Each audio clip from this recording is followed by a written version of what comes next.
गीतलेखकांनी गायलं heaven came down and glory filled my soul. खरोखर त्या वधस्तंभावर आपण म्हणतो की देवाची कृपा पूर्णत्व पावलेली आणि ती विपुल कृपा त्याने आपल्या जीवनावर दिली. म्हणून जोरदार टाळ्यांचा आपण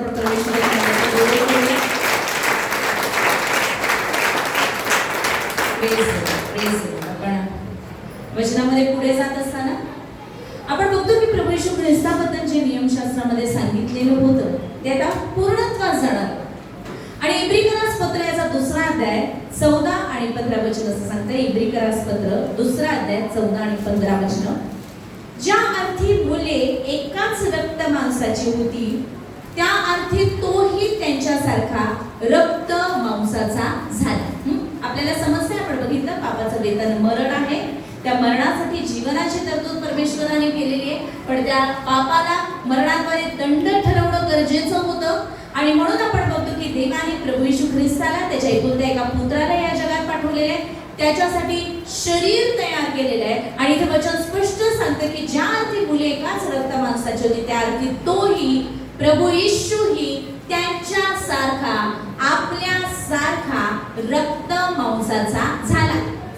हेतू हा की मरणावर सत्ता गाजविणारा म्हणजे सैतान याला मरणाने शून्यवत करावे.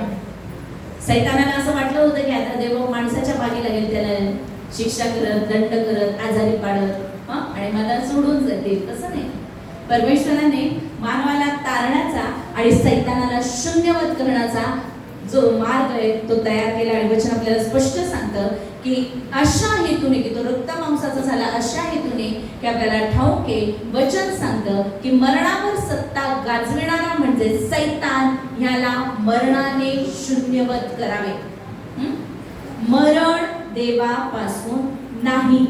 आपल्याला समजतंय, मरण देवापासून नाही. मग देवाची इच्छा असेल तर जगेल, नाहीतर मरेल. देवाची इच्छा नाहीच आहे आपण मरावं. मरण देवापासून नाहीच आहे. आपल्याला जगण्यासाठी आणि अनंत काळामध्ये जगण्यासाठी, सार्वकालिक जीवनामध्ये जगण्यासाठी त्यांनी निर्माण केलेलं आहे. तर मरणावर सत्ता गाजविणारा कोण आहे? सैतान आहे. आणि त्याला कशाने शून्यवत करण्यासाठी प्रभू येशूला मरणानेच शून्यवत करण्यासाठी आला. आणि मग आपल्याला आपल्या सुरुवातीच्या प्रश्नाचं उत्तर मिळतं की मरणाचीच का निवड केली, दुसरी काही योजना का केली नाही. येते आपल्या लक्षामध्ये की रक्त का सांडलं जावं आणि मरण का व्हावं. तर आपल्याला इथं बघायला मिळतं की त्याला मरणाने, सैतानाला मरणाने शून्यवत करावे. आणि जे मरणाच्या भयाने आयुष्यभर दास्याच्या बंधनात होते त्या सर्वांना, नक्की सर्वांना कशाच्या भयात? मरणाच्या भयाने आयुष्यभर दास्याच्या बंधनात होते त्या सर्वांना मुक्त करावे. आणि ते आपण बघतो की अशा प्रकारे प्रभू येशू ख्रिस्त हा रक्त मांसाचा असा बनून आलेला आहे. आणि मग आपण बघतो की त्याने मानव म्हणून जन्म घेतलेला आहे. वचन सांगतं की योहान शुभवर्तमान 1 अध्याय आणि 14 वचन की प्रभू येशू ख्रिस्त जो देवाचा शब्द, देवाचा एकुलता एक पुत्र, तो शब्द देही झाला आणि त्याने आम्हामध्ये वस्ती केली. आणि आम्ही त्याचे गौरव पाहिले, ते पित्यापासून आलेल्या एकुलत्या एकाचे गौरव असावे, असे अनुग्रह व सत्य यांनी परिपूर्ण होते. प्रभू येशूने रक्त मांसामध्ये जन्म घेतला. प्रभू येशूने देहामध्ये जन्म घेतला, पण तो पित्यापासून आलेला होता. आणि तो त्या गौरवाने, त्या अनुग्रहाने, त्या सत्याने परिपूर्ण असा आला. 16 वचन सांगतं त्याच्या पूर्णतेतून आपणा सर्वांना कृपेवर कृपा मिळालेली आहे. कारण वचन सांगतं, कारण नियमशास्त्र मोशेच्या द्वारे देण्यात आले होते, कृपा आणि सत्य ही येशू ख्रिस्ताच्या द्वारे आली. देवाला कोणीही कधीच पाहिले नाही. जो एकुलता एक जन्मलेला देव की त्याच्या उराशी असतो, त्याने त्याला प्रगट केले आहे. इथे आपल्याला पाहायला मिळतं की प्रभू येशू ख्रिस्त त्या एकुलत्या एका पुत्राच्या गौरवाने आलेला आहे. तो अनुग्रह आणि सत्य आणि परिपूर्ण आलेला आहे. कृपा आणि सत्य त्याच्याद्वारे आलेली आहे.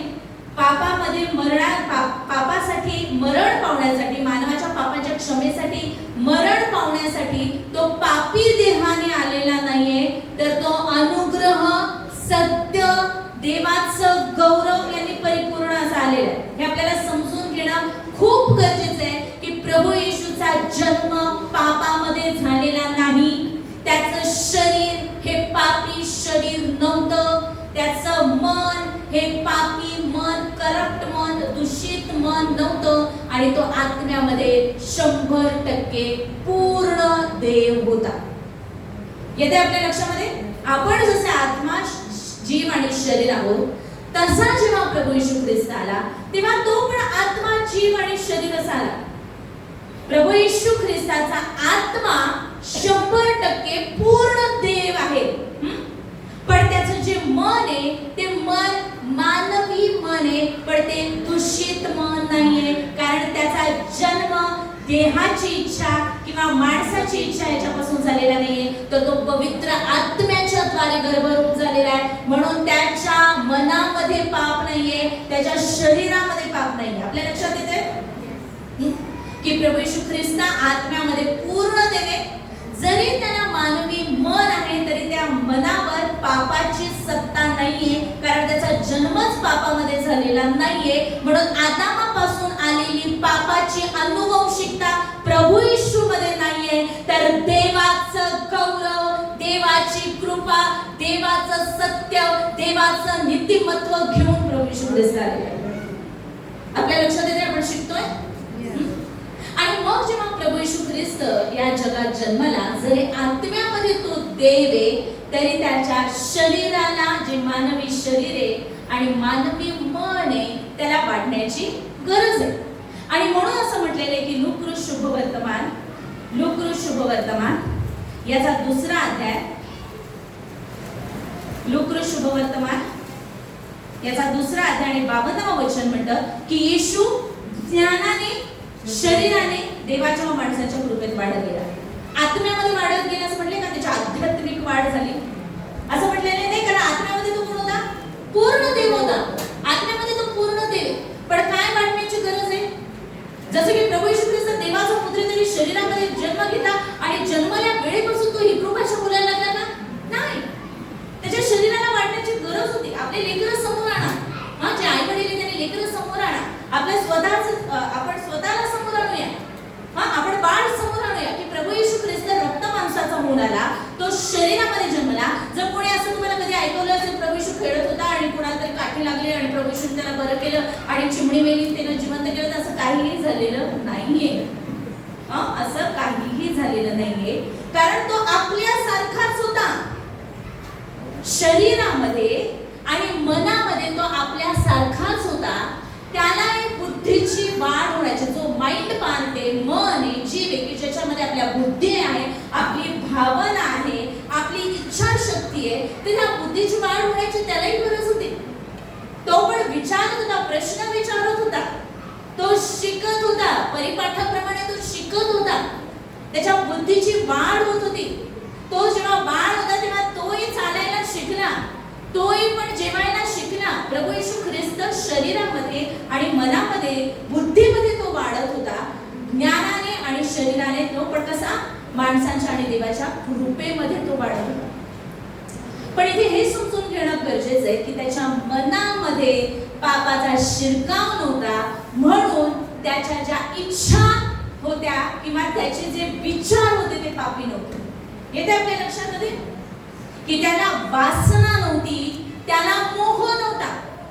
त्याच्या ज्या इच्छा होत्या आणि त्याचे जे विचार होते, त्याचं जे मन होतं ते दूषित नव्हतं, कारण तो पापामध्ये जन्मलेला नव्हता.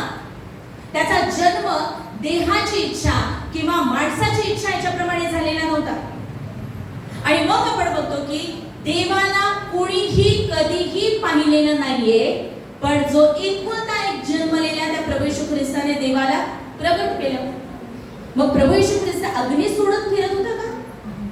कारण परमेश्वर तो भस्म करणारा अग्नी आहे. देवाला प्रगट करत होता म्हणजे काय करत होता? नाश करत होता का तो लोकांचा? दगड मारण्यासाठी त्या राणीला आणलं, व्यभिचारी स्त्रीला प्रभू येशू ख्रिस्ताने काय केलं? काय केलं? तो काय म्हणाला की जो तुमच्यामध्ये ज्याने कधीच पाप केले नसेल त्याने पहिला दगड टाका. तो कोण होता की ज्याने कधीच पाप केलेलं नव्हतं? तो स्वतः होता तिथे. त्याला तो अधिकार होता दगड मारण्याचा. मग तो म्हणाला मीच आहे दगड मारू शकतो. दगड कशाला? मी आकाशातून अग्नीच पाठवून हिला भस्म करून टाकतो. कारण देवाचं असं आपल्याला वाटतं, ओके नाही? देवा आपल्याला शिक्षा करतो, आपल्याला आजार पडतो. जाऊ दे दगड नका मारू, आता हिला असा आजार देतो हिची सुधारणा होण्यासाठी की ही बिछाण्याला खिळून राहील. हे देवाला प्रकट केलं का प्रभू येशू ख्रिस्ताने? योहान शुभवर्तमान 17व्या अध्यायाच्या 3ऱ्या वचनामध्ये प्रभू येशू म्हणतो की सार्वकालिक जीवन हेच आहे की जो एकच खरा देव त्या तुला आणि ज्याला तू पाठवलं त्या प्रभू येशू ख्रिस्ताला त्याने ओळखावं. प्रभू येशू ख्रिस्त या जगात आला तर तो देवाची आपल्याला ओळख करून देण्यासाठी आला. आणि तो ओळख करून देत असताना आपण बघतो शुभवर्तमानामध्ये तो काय म्हणतो? माझा स्वर्गीय पिता, माझा स्वर्गीय पिता. आणि तो त्याची ओळख आपल्याला पिता म्हणून करून देते. शिक्षा करणारा, दंड करणारा, न्यायाधीश आणि भस्म करणारा अग्नी म्हणून प्रभू येशूने त्याची ओळख करून दिलेली नाहीये, तर त्याने त्याची ओळख पिता म्हणून करून दिली आहे. आणि म्हणून जेव्हा प्रभू येशू ख्रिस्त आला तेव्हा त्याने देवाची प्रीती प्रगट केली. देवाची प्रीती प्रगट केली, देवाचा स्वभाव प्रगट केला, देवाची ओळख लोकांना करून दिली. आणि कशा प्रकारे करून दिली? तर प्रेषितांची कृत्ये याचा 10वा अध्याय, प्रेषितांची कृत्ये याचा 10वा अध्याय आणि 38व वचन आपल्याला सांगतं. वचन असं म्हणतं, नासोरी येशूला देवाने पवित्र आत्म्याचा व सामर्थ्याचा अभिषेक केला. तो सत्कर्मी करीत व सैतानाच्या सत्तेखाली असलेल्या सर्वांना बरे करीत फिरला, कारण देव त्याच्या बरोबर होता. Praise Lord. तो सैतानाच्या सत्तेखाली असलेल्यांना बरं करत होता. याच्यावरून आपल्याला कळतं की देवबाप आपल्याला आजारी पाडत नाही, देवबाप आपल्याला शिक्षा करत नाही, तर जो पवित्र आत्म्याचा आणि सामर्थ्याचा अभिषेक प्रभू येशू ख्रिस्ताला झाला होता त्या अभिषेकाच्या द्वारे प्रभू येशू ख्रिस्त सत्कृत्य करत होता, देवाची ओळख करून देत होता, सैतानाच्या सत्तेखाली असलेल्या सर्वांना बरे करीत होता. आणि तेव्हा तो ते करत होता, आजही तो तेच करतो. आता त्याने त्याचं जॉब प्रोफाईल बदललेलं नाही. तेव्हा तो आजार बरे करत होता आणि आता तो आजार देतो असं नाही. तो तेव्हाही आजार बरे करत होता, आजही तो आजार बरे करतो. तेव्हाही तो जीवन देण्यासाठी आला, आजही तो जीवनच देतो. तेव्हाही तो आनंद शांती देऊन देवाची प्रीती प्रगट करण्यासाठी आला. आणि आजही आपल्या जीवनामध्ये आनंद शांती आणि देवाची प्रीती प्रगट करण्यासाठी तो आपल्यामध्ये उपस्थित आहे. Praise the Lord. लूका शुभवर्तमान 4था अध्याय, लूका शुभवर्तमान याचा 4था अध्याय आणि त्याचं 18व्या वचनापासून पुढे प्रभू येशू ख्रिस्त हा शास्त्र भाग वाचते आणि तो म्हणतो लूक 4:18 पुढे, परमेश्वराचा आत्मा माझ्यावर आलेला आहे, कारण दिना सुवार्ता सांगण्यास त्याने मला अभिषेक केलेला. काय सांगितलंय त्यांनी? सुवार्ता. सुवार्ता म्हणजे काय? चांगली बातमी, की जे देवदूत प्रभू येशू ख्रिस्ताच्या जन्माच्या वेळेस म्हणाले होते, पहा जो मोठा आनंद सर्व लोकांस होणार आहे, त्याची सुवार्ता मी तुम्हाला सांगतो ती ही की तुमच्यासाठी आज दाविदाच्या गावात तारणारा जन्मला, मारणारा नाही. कोण जन्मलेला आहे? तारणारा जन्मलेला आहे. तो ख्रिस्त प्रभू आहे. आणि प्रभू येशू म्हणतो की ती सुवार्ता सांगण्यास त्याने मला अभिषेक केलेला आहे. त्याने मला पाठविले ते अशासाठी की धरून नेलेल्यांची सुटका व आंधळ्यास पुन्हा दृष्टीचा लाभ. प्रभू येशू ख्रिस्त म्हणतोय की मला देवाने का पाठवलंय. प्रभू येशू ख्रिस्त त्याचा जगात येण्याचा हेतू, उद्दिष्ट, त्याची योजना परमेश्वराची प्रगट करते. तो म्हणतो की त्याने मला अभिषेक केला, त्याने मला पाठविलं ते अशासाठी की धरून नेलेल्यांची सुटका, आंधळ्यास पुन्हा दृष्टीचा लाभ यांची घोषणा करावी, ठेचले जात आहेत त्या सोडून पाठवावे, परमेश्वराच्या प्रसादाच्या वर्षाची घोषणा करावी. कशाची घोषणा करावी? प्रसादाच्या वर्षाची घोषणा करावी, सुटकेची घोषणा करावी, बंधमुक्ततेची घोषणा करावी. आणि तोच प्रभू येशू ख्रिस्त त्याच्याबद्दल मत्तई शुभवर्तमान याचा 4था अध्याय 23व्या वचनामध्ये म्हटलंय. मत्तई 4:23, नंतर येशू यहुदी लोकांच्या सभास्थानात सुवार्तेची घोषणा करीत व राज्याची सुवार्ता गाजवीत. सुवार्तेची घोषणा करीत राज्याची सुवार्ता गाजवीत आणि लोकांचे सर्व प्रकारचे रोग व सर्व प्रकारची दुखणी बरी करीत गालीलभर फिरला. न्याय करत फिरला का? शिक्षा करत फिरला का? दंड करत फिरला का? तर देवाची प्रीती, देवाची कृपा, देवाचं गौरव आणि देवाचं सामर्थ्य प्रगट करत तो फिरला. जेव्हा प्रभू येशू ख्रिस्त या जगात आला तेव्हा त्याने देवाची प्रीती आणि देवाचं सामर्थ्य प्रगट केलं. हे आपल्याला या वचनांवरून पाहायला मिळतं. तो देवाच्या राज्याची सुवार्ता गाजवत फिरत असताना त्याने देवाची इच्छा प्रगट केली. देवाची इच्छा प्रगट केली की देवाची इच्छा आहे की कोणाच्याही आत्म्याचा नाश होऊ नये, तर सर्वांनी पश्चाताप करावा आणि सत्याच्या ज्ञानापर्यंत पोहोचावं. आणि ते सत्य म्हणजे प्रभू येशू ख्रिस्त आहे की जो म्हणतो की सत्य तुम्हाला समजेल आणि सत्य तुम्हाला बंधमुक्त करेल. आपण बघितलं, आपण शिकलो की प्रभू येशू ख्रिस्त आला तेव्हा तो देह धारण करून आला. आत्म्यामध्ये तो पूर्ण देह होता. तो मानवी मन त्याला होतं, पण ते जे मन होतं त्याचे विचार हे दूषित नव्हते. त्याच्या इच्छा ज्या होत्या त्या दूषित नव्हत्या, कारण त्याचा जन्मच पापात झालेला नव्हता, तर पवित्र आत्म्याच्या द्वारे त्याचा जन्म झालेला होता. आणि वचन सांगते की मानव त्याच्या वासनेने ओढला जातो आणि मग पापात पडतो. जर प्रभू येशूच्या मनामध्ये वासनाच नव्हती तर तो पापात पडूच शकत नाही. पुष्कळ वेळा आपल्याला असं वाटतं की प्रभू येशू ख्रिस्त आपल्यासारखा पारखलेला होता, तो आपल्यासारखा होता, या जगात राहिला म्हणजे त्याला इच्छा होत होती पाप करण्याची, पण त्याने केलं नाही असं आपल्याला वाटतं. हो की नाही? पुष्कळ वेळा आपल्याला असं वाटतं की प्रभू येशू ख्रिस्ताला पण जगातल्या गोष्टी दिसत होत्या, तर कदाचित त्याच्याही मनात असे विचार येत असतील जे आपल्या मनात आहेत, कारण तो आपल्यासारखा होता. आपल्याला हे समजून घेणं गरजेचं आहे की तो देहाने आपल्यासारखा आला, पण त्याचा देहामध्ये जन्म पापामुळे झालेला नव्हता. म्हणून आदामाची पापाची अनुवंशिकता त्याच्यामध्ये नव्हती, तर देवाचं पावित्र्य त्याच्यामध्ये होतं, परमेश्वराचं नीतिमत्व त्याच्यामध्ये होतं. म्हणून पाप समोर देतोय, तो ताबा ठेवतोय असं नाही, त्या वासनाच त्याला नव्हता. Praise the Lord. आणि जेव्हा तोच ख्रिस्त येऊन आपल्यामध्ये वस्ती करतो तेव्हा त्या वासनाच पापाच्या आपल्यामध्ये राहत नाही. आपला आत्मा त्याच्यासारखं होतो. आपण हे समजून घेणं खूप गरजेचं आहे. देवाला वाईट गोष्टींचा मोह होत नाही. म्हणून प्रभू येशूला वाईट गोष्टींचा मोह होत नव्हता, त्याला लोभ होत नव्हता. परमेश्वराचं वचन सांगतं जग आणि जगातील गोष्टींवर प्रीती करू नका. जगामध्ये जे आहे म्हणजे ते देहाची वासना, डोळ्याची वासना, संसाराचे पुचारके, हे सगळं प्रभू येशू ख्रिस्ताच्या समोर होतं, पण त्याचा त्याच्यावर परिणामच झाला नाही, कारण आतमध्ये पाप नव्हतं, आतमध्ये देवाचं नीतिमत्व होतं. ह्याचा परिणाम आपल्यावर तोपर्यंत होतो की जेव्हा आपल्या आतमध्ये पाप राहतं. प्रभू येशू अशासाठी आला की ते पाप काढून टाकावं आणि त्याचं नीतिमत्व आतमध्ये घालावं. मग आपल्याला वाईट गोष्टींचा मोह होणार नाही. डोळ्याची वासना, देहाची वासना, संसाराची खुशाकी याच्यावर आपण विजय मिळवू शकू. इब्रिकरासपत्र 4 अध्याय, इब्रिकरासपत्र 4 अध्याय आणि त्याचं 15वं वचन सांगतं, कारण आपल्या सर्वांच्या दुर्बलतेविषयी ज्याला सहानुभूती वाटत नाही असा आपला प्रमुख याजक नाही, तर तो सर्व प्रकारे आपल्याप्रमाणे पारखलेला होता तरी निष्पाप राहिला. आता आपल्याला याचा अर्थ कळला की पारखलेला होता तरी निष्पाप राहिला. याचा अर्थ कळला. सैतानही आला त्याची परीक्षा घेण्यासाठी की दोंड्याच्या भाकरी कर का, तू देवाचा पुत्र असलास तर. म्हणजे तो काय करत होता? भाकरी केली असते तर येशूने पाप केलं असतं का? नाही. तो निर्माण करत आहे, त्या धोंड्याचंही निर्माण करत आहे, त्या भाकरीचंही निर्माण करत आहे. पण पाप धोंड्याच्या भाकरी करणं हे पाप नव्हतं. तू देवाचा पुत्र असशील तर हा अविश्वास जो सैतान त्याच्या मनामध्ये टाकायचा प्रयत्न करत होता, हा अविश्वासाचा विचार पाप होता. आपण शिकतोय हे आपल्याला शिकणं फार गरजेचं आहे की आपल्यामध्ये असलेलं पाप हे आपल्याला पाप करण्यासाठी लावतं.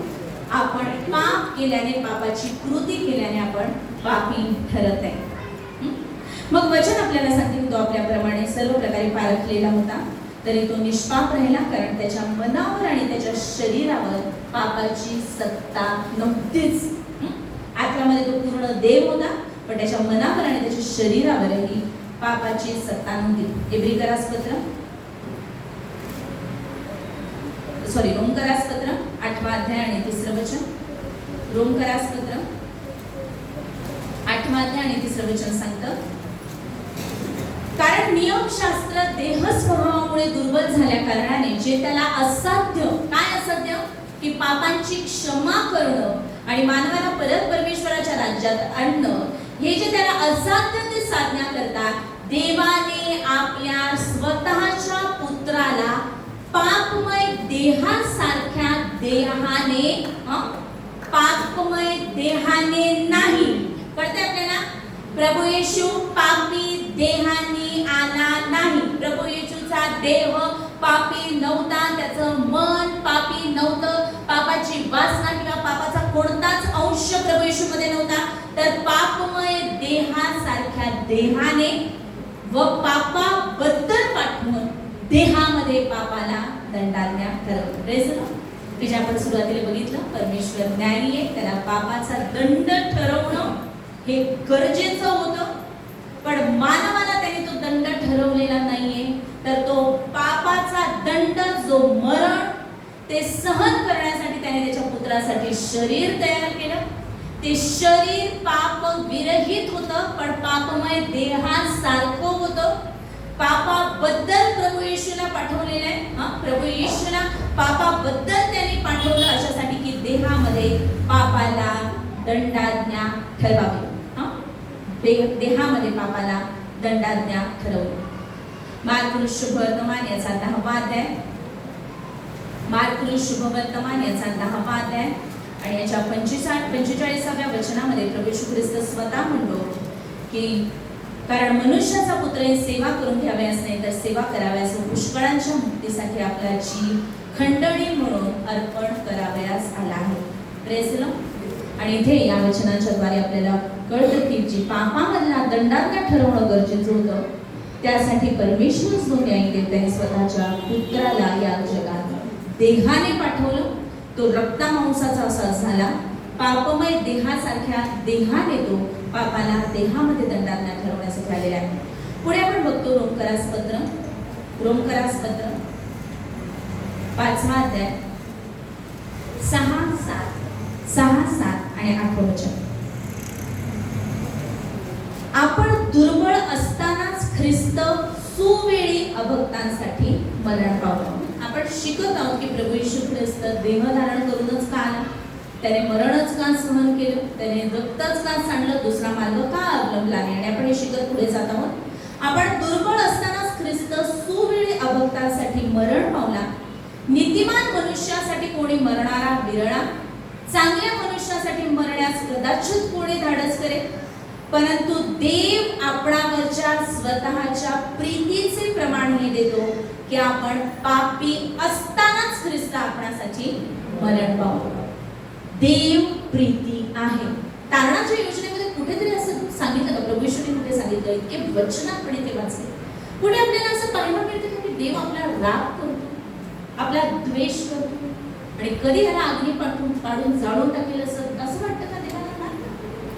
देवाने आपल्यावरच्या त्याच्या प्रीतीमुळे काय केलेलं आहे, त्याने प्रभू येशू ख्रिस्ताला पाठवलेलं आहे आणि ते प्रमाण त्याने दिले की आपण पापी असतानाच ख्रिस्त आपल्यासाठी मरण पावला. देवाने आपल्यावर कधी प्रीती केली? आपण प्रभू येशूवर विश्वास ठेवल्यावर प्रीती केली का? नाही. आपण पापी असतानाच आपल्यावर प्रीती केली. आणि मग जर आपण पापी असतानाच देवाने आपल्यावर प्रीती केली, मग जी प्रीती त्याने आपल्यावर केली, जे प्रभू येशू ख्रिस्ताचं बलिदान आहे, त्या प्रभू येशू ख्रिस्ताचं बलिदान जेव्हा आपण स्वीकारतो, आपण जेव्हा म्हणतो की प्रभू येशूच्या रक्ताने माझ्या पापांची क्षमा झाली आहे, प्रभू येशूला जेव्हा आपण आपला प्रभू आणि तारणारा म्हणून स्वीकारतो, त्याच्यानंतर जेव्हा आपण नवीन जीवनात जगायला लागतो, तेव्हा आपल्याला असं का वाटतं की आता मी येशूला स्वीकारलंय, आता मी पाप केलं, देव मला शिक्षा देईल? समजतं आपल्याला की जर पापी असताना त्यांनी प्रीती केली, तर आता तर तुम्ही नीतिमान झालेले आहे. तेव्हा तुम्ही पापी होते, आता तुम्ही देवाचे पुत्र झालेले, तर आता तो तुम्हाला शिक्षा करेल का? आता अधिक प्रीती करेल. Praise the Lord. त्याच्या विजयामध्ये जीवनात राज्य करण्यासाठी तो तुम्हाला चालेल. आपल्या लक्षात येते? आणि आपण इथे बघतो की आपण पापी असतानाच ख्रिस्त आपणासाठी मरण पावला. पुढे वचन आपल्याला सांगतो योहानाचं पहिलं पत्र 4 अध्याय आणि 10 वचन. योहानाचं पहिलं पत्र याचा 4था अध्याय आणि 10वं वचन असं सांगतं, प्रीती म्हणावी तर हीच, आपण देवावर प्रीती केली असं नाही, तर त्याने तुम्हा आम्हावर प्रीती केली आणि तुमच्या आमच्या पापांचे प्रायश्चित्त व्हावे म्हणून स्वतःच्या पुत्राला पाठवले. Praise the Lord.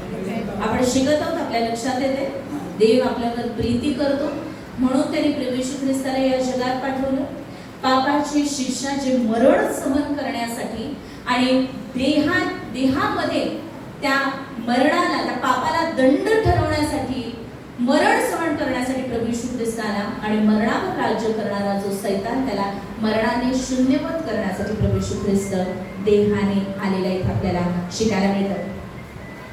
परमेश्वराचं वचन सांगतं, पापाचं वेतन मरण आहे, पण देवाचं कृपादान आपल्या प्रभू येशू ख्रिस्तामध्ये सार्वकालिक जीवन आहे.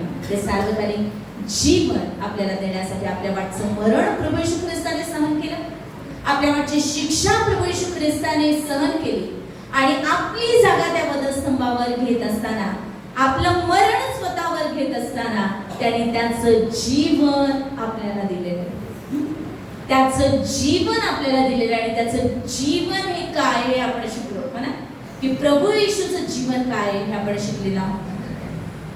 दंड शिक्षा सहन करत असताना आपण बघतो की प्रभू येशूला धरून देण्यात आलं, त्याचा छळ करण्यात आला, त्याची निंदा करण्यात आली, अपमान त्याचा करण्यात आला आणि अतिशय वाईट असं मानसिक दुःख त्याने सहन केलं. त्याच्या मनात पाप होतं का? नाही. त्याच्या मनावर पापाची सत्ता होती का? नाही. त्याने विचाराने कधी पाप केले नव्हतं का? नाही. त्याने इच्छांनी कधी पाप केले नव्हतं का? नाही. पण आता तो त्याच्या वाटची शिक्षा सहन करत आहे, अशासाठी की तुम्ही आणि मी जे केलेले वाईट विचार आहेत, ज्या आपण केलेल्या वाईट पापी इच्छा आहेत, त्याची शिक्षा आता आपल्याला भोगावी लागू नये. Praise the Lord. आपल्याला समजतंय ती शिक्षा प्रभू येशू ख्रिस्ताने सहन केली. हा पहा जगाचे पाप हरण करणारा देवाचा कोकरा, तो निर्दोष कोकरा काय हे आपल्याला समजतंय.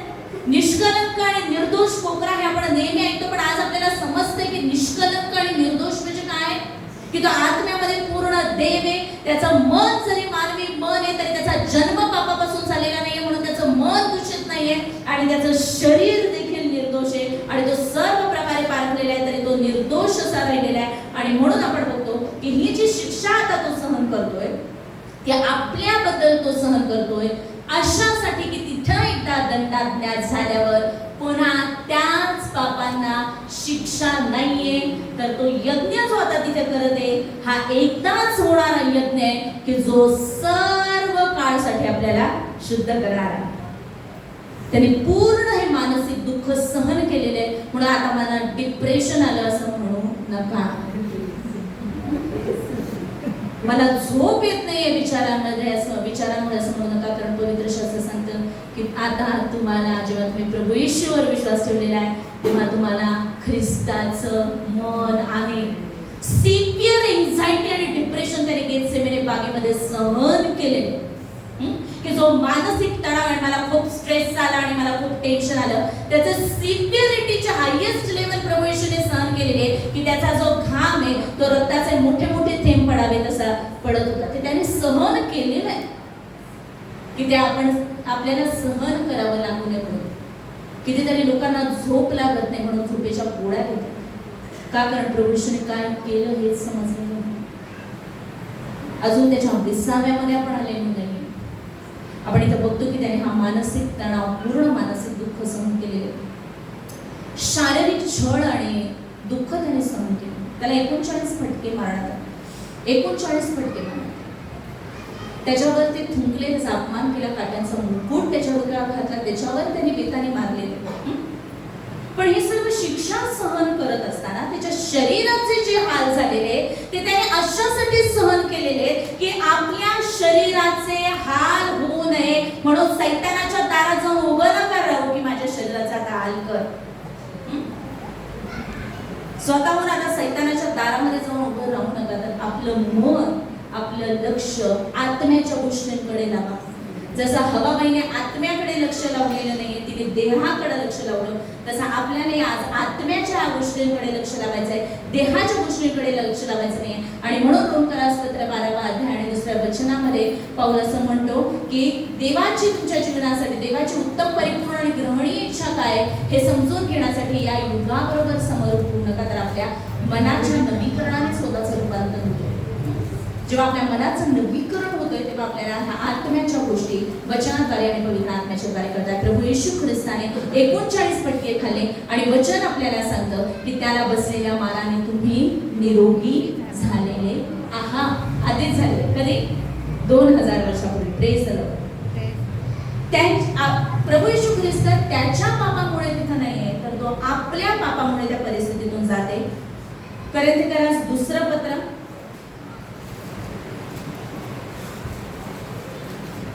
2 स्तुती असो, कारण अशा वेळापर्यंत मला तहान लागली या शब्दापर्यंत यायचं आणि तेव्हा मला खूप तहान लागलेली असायची.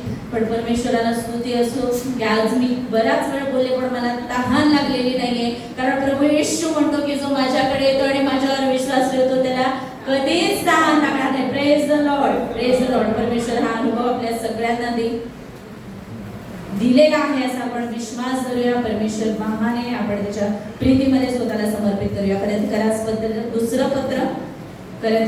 2रं पत्र याचा 5वा अध्याय आणि 21वं वचन सांगतं, ज्यांना पाप ठाऊक नव्हते. वचन पुन्हा पुन्हा आपल्याला ते सांगते की ज्यांना पाप ठाऊक नव्हते त्याला त्याने तुमच्या आमच्या करिता पाप असे केले, ह्यासाठी की आपण त्याच्या ठाई देवाचं नीतिमत्व असावं. त्याला पाप ठाऊक नव्हतं पण परमेश्वराने त्याला पाप असं केलं. मग आता जेव्हा आपण त्याच्यावर विश्वास ठेवलेला आहे तेव्हा आपण पापी राहत नाही, तर आपण प्रभू येशू ख्रिस्ताच्या द्वारे देवाचं नीतिमत्व असं समजतं आपल्याला. आपण प्रभू येशू ख्रिस्ताच्या द्वारे देवाचं नीतिमत्व असं होतं. त्याला पाप ठाऊक नव्हतं, आपल्या पापासाठी त्याने ते सहन केलेले. त्याच्या मनामध्ये त्याच्या शरीरामध्ये पापाचं वेतन तो सहन करत आहे. पण हे लक्षात ठेवणं गरजेचं आहे की अजूनही तो वधस्तंभावर असताना आत्म्यामध्ये तो पूर्ण देव आहे. येते आपल्या लक्षात? परमेश्वराने प्रभू येशू ख्रिस्ताला पवित्र आत्म्याचा आणि सामर्थ्याचा अभिषेक केला असं प्रेषित 10:38 मध्ये म्हटलेलं आहे. प्रभू येशूचा बाप्तिस्मा झाला तेव्हा पवित्र आत्मा कबुतरासारखा त्याच्यावर उतरलेला आहे. पवित्र आत्म्यापासून प्रभू येशू ख्रिस्ताचा जन्म झालेला आहे. प्रभू येशू आत्म्यामध्ये 100% देव आहे, पूर्ण देव आहे, पवित्र आत्मा त्याच्यामध्ये. म्हणून जेव्हा तो आता त्या वधस्तंभावर आहे तेव्हा तो शरीराने आणि मनाने दुःख सहन करत आहे, पण अजूनही आत्म्यामध्ये तो पूर्ण देव आहे. येतोय आपल्या लक्षात? तो आत्म्यामध्ये पूर्ण देव आहे. आत्म्यामध्ये तो पूर्णपणे शुद्ध आहे. आत्म्यामध्ये तो पूर्णपणे पवित्र आहे. पण त्याला मानवी मन आहे. त्याला मानवी मन आहे आणि ते मन बघतंय की हे मला फटके मारताय, हे माझ्यावर थुंकताय, हे माझ्या हातापायात खिळे ठोकताय. तेव्हा त्या मानवी मनाने त्या शरीराच्या गोष्टींकडे लक्ष लावलेलं नाहीये, तर त्या मानवी मनाने आत्म्याच्या गोष्टींकडे लक्ष लावलेलं आहे. आणि म्हणून तो म्हणाला हे बाबा यांना क्षमा कर, कारण हे काय करतात ते त्यांना समजत. Praise the Lord. प्रभू येशू ख्रिस्त पूर्णपणे आपल्यासारखा होऊन या जगात आला, पण देहाच्या गोष्टींकडे त्याने लक्ष दिलेलं नाहीये. देहाला काय सहन करावं लागतंय, मनाला काय सहन करावं लागतंय ह्याच्याकडे तो पाहत नाही, तर तो त्याच्या पित्याकडे पाहतो. येथे आपण रिलेट करू शकतो ह्याच्यासाठी की प्रभू येशू ख्रिस्ताने काय केलेलं आहे. प्रभू येशू ख्रिस्ताने काय केलेलं आहे. जरी तुला छळातून चाललेला होता, या त्रासातून चाललेला होता, एक गाणं म्हणण्यावर सोपं नाहीये की हा जो शारीरिक आणि मानसिक छळ तो सहन करत होता, हे सहन करत असताना त्याचं लक्ष मात्र आत्म्याच्या गोष्टींकडे, तो परमेश्वराकडे बघते. आणि म्हणून लूक 23:24 अध्याय 24 वचनामध्ये आपल्याला पाहायला मिळतं की त्याचं लक्ष आत्म्याच्या गोष्टींकडे होतं, त्याचं लक्ष त्याच्या पित्याकडे होतं. आणि तो म्हणतो की हे बाबा यांना क्षमा कर, कारण ते काय करतात ते त्यांना कळत नाही. जे त्यांनी शिकवलं की वैरांवर प्रीती करा, शेजाऱ्यावर प्रीती करा, एकमेकांवर प्रीती करा, ती प्रीती त्याने आचरणात आणल्याची आपल्याला इथे पाहायला मिळतं. ती प्रीती त्याने आचरणात आणलेली आहे, कारण ज्या देहाला वेदना होते त्याच्याकडे त्याचं लक्ष नाही. लोकांमध्ये 8 अध्याय 5 आणि 6 वचन सांगतं, कारण जे देह स्वभावाचे आहेत ते दैहिक गोष्टींकडे चित्त लावतात. प्रभू येशू ख्रिस्त देह स्वभावाचा नव्हता, त्याने या दैहिक गोष्टींकडे चित्त लावलेलं नाहीये. जे आध्यात्मिक मार्गानुसार आहे त्या आध्यात्मिक गोष्टींकडे चित्त लावतात, कारण देह स्वभावाचे चिंतन हे मरण, पण आत्म्याचे चिंतन हे जीवन आणि शांती. प्रभू येशू ख्रिस्त म्हणाले, बाबा यांना क्षमा कर, कारण ते काय करतात ते त्याला कळत. तो अजूनही पूर्ण देव आहे, आत्म्यामध्ये तो पूर्ण देव आहे. आणि म्हणून जेव्हा त्या चोराचं संभाषण चाललेलं आहे, आपण ते पाहणार नाही, आतापर्यंत आपलं तोंडपाठ झालेलं असेल तरी जर रेफरन्स आपल्याला हवं असेल तर लुकास वर्तमान 23 अध्याय 43 वचन. तो जो चोर आहे, ते एक चोर जो आहे तो त्याला म्हणतो की तूही खाली उतर आणि आम्हालाही खाली घे. आणि मग तो जो दुसरा चोर आहे तो त्याला म्हणतो की तुला देवाची पण भीती वाटत नाही का? आपण तर आपल्या पापांची यथायोग्य शिक्षा भोगत आहोत, आपल्या कृत्यांची यथायोग्य शिक्षा भोगत आहे, पण तुला परमेश्वराचं पण भय नाही का? आणि तो प्रभू येशू ख्रिस्ताला म्हणतो की तुम्ही तुमच्या राजाधिकाराने या देवात माझी आठवण करा. आणि प्रभू येशू ख्रिस्त त्याला इन्स्टंट तारण तिथे देतोय, आज तू माझ्या बरोबर सुखरूपात असेल, कारण त्याच्या पापांची शिक्षा तो सहन करतोय. आणि त्याच बरोबर तो आत्म्यामध्ये पूर्ण देव आहे, पापाची क्षमा करण्याचा अधिकार मनुष्याच्या पुत्राला आहे. आणि म्हणून तो त्याला तिथे खात्री देतोय की आज तो माझ्या बरोबर सुखरूपात असेल. मी तुला सुखरूपात पाठवून देतो आणि मी इथेच राहतो सहन करत नाही, कारण त्याला ठाऊक होतं तो कोण आहे. आज आपल्याला ठाऊक असण्याची गरज आहे, आपण कोण आहे.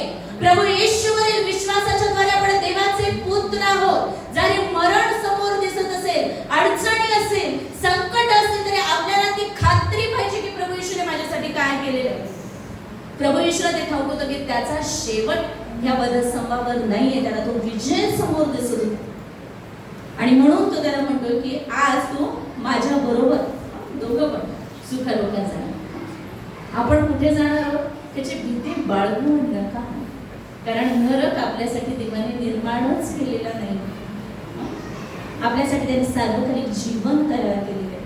आणि जे सार्वकालिक जीवन आपल्याला मिळावं म्हणून प्रभू येशू ख्रिस्ताने इतकं सहन केलं. ते तारण इतकं स्वस्त आहे का की आपण एक चूक केली तर आपण आपलं तारण गमावून देऊ. प्रभू येशूचा स्वीकार केल्यानंतर जर आपल्याकडून पाप घडलं तर आपण ते तारण गमावू शकतो का? कधीच नाही, कधीच नाही. कारण त्याच्यासाठी प्रभू येशू ख्रिस्ताने काय केलेले हे आपण आज शिकत आहोत. पुढे आपण बघतो की प्रभू येशू ख्रिस्त, मरिया आणि योहान तिथे उभे होते. बाकी सगळे कुठे गेले होते? पळून गेले होते. शिष्य सोडून गेले होते, पळून गेलेले होते. मरिया आणि योहान तिथे होता. आणि प्रभू येशू ख्रिस्त योहानाला म्हणाला की मरियाला म्हणाला की बाई हा पहा तुझा मुलगा. आणि मरियाला म्हणाला, योहानाला म्हणाला की ही तुझी आई. आणि प्रभू येशू ख्रिस्ताने त्याची जी जबाबदारी होती, जगिक जबाबदारी जी होती ती योहानाकडे सोपवून दिली. त्याच्यासाठी त्याला काही कष्ट करावे लागलेले आहेत का? नाही, कारण तो आत्म्यामध्ये पूर्ण देव आहे. आणि आता त्याला त्याच्या आईची काळजी घेण्यासाठी काही कष्ट करण्याची गरज नाहीये, कष्ट घेण्याची गरज नाहीये. देवाची आज्ञा आहे की आपला बाप आणि आपली आई यांचा मान राख. आता मी तर मरून जाईल आणि मग आता हिचं कसं होईल, आज्ञापालन माझ्याकडून कसं घडेल. तर त्याच्यासाठी त्यांनी सांगितलेलं आहे की ह्या तरतूद त्याने तिथं केलेली आहे. ती तरतूद त्याने तिथं केलेली आहे कारण त्याच्या आत्म्यामध्ये तो त्या आज्ञा पाळत होता. त्या आत्म्यामध्ये त्याने त्या आज्ञांचं पूर्णपणे पालन केलेलं आहे.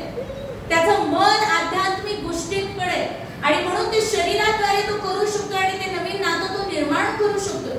येते आपल्या लक्षामध्ये, जेव्हा आपण देवाच्या आज्ञा पाळतो तेव्हा आपल्याला त्याच्यासाठी काही खटाटोप करण्याची गरज नाही. कारण पवित्र आत्मा जेव्हा आपल्यामध्ये येतो, जेव्हा पवित्र आत्मा आपल्यामध्ये बस्ती करतो, जेव्हा हा नवा करार परमेश्वराने प्रभू येशू ख्रिस्ताच्या रक्ताद्वारे स्थापन केलेला आहे, तेव्हा प्रभू येशू ख्रिस्त म्हणतो, वचन आपल्याला सांगतं परमेश्वराचं की तो आपल्यामधून जे दगडी हृदय आहे तो काढून टाकतो. दगडी पाट्यांवर लिहिलेलं नियमशास्त्र, आज्ञा पाळण्यासाठीची जी खटपट येते तो काढून टाकतो आणि तो आपल्याला मांसमय हृदय देतो. आणि त्या हृदयामध्ये तो त्याच्या आज्ञा लिहितो. आणि पवित्र आत्मा ते शुद्ध पवित्र जीवन आपल्याकडून जगवून घेतो. जेव्हा आपल्याला तो अनुभव आलेला आहे, ख्रिस्ताला आपण जेव्हा आपला वैयक्तिक तारणारा म्हणून स्वीकारलेला आहे, तेव्हा पवित्र जीवन जगण्यासाठी, आज्ञा पालन करण्यासाठी आपल्याला खटपट करावी लागत नाही, तर पवित्र आत्मा ते आपल्याकडून करून घेतो. येते आपल्या लक्षामध्ये? आज्ञा पूर्ण करण्यासाठी, आपल्या आईचा आपल्या बापाचा मान राखायची तरतूद करण्यासाठी प्रभू येशू ख्रिस्ताला खटपट करण्याची गरज नव्हती. त्याच्या अंतःकरणामध्ये ती देवाची प्रीती होती, त्याचं जे स्वकीयांवर प्रेम होतं ते त्याने शेवटपर्यंत केलेलं होतं आणि त्याने ते सहज ते नातं तिथे निर्माण केले.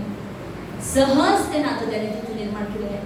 कोणतंही नातं सांभाळण्यासाठी तुम्हाला खटपट करावी लागणार नाही. तर आज तुमच्या प्रत्येक नात्यामध्ये परमेश्वर देवा त्याची प्रीती आणि त्याची कृपा होत दे आणि हे तुमच्यासाठी खूप सहज होईल, कारण हे तुम्ही नाही तर हे जिवंत देवाचा पवित्र आत्मा तुमच्याकडून करून घ्या.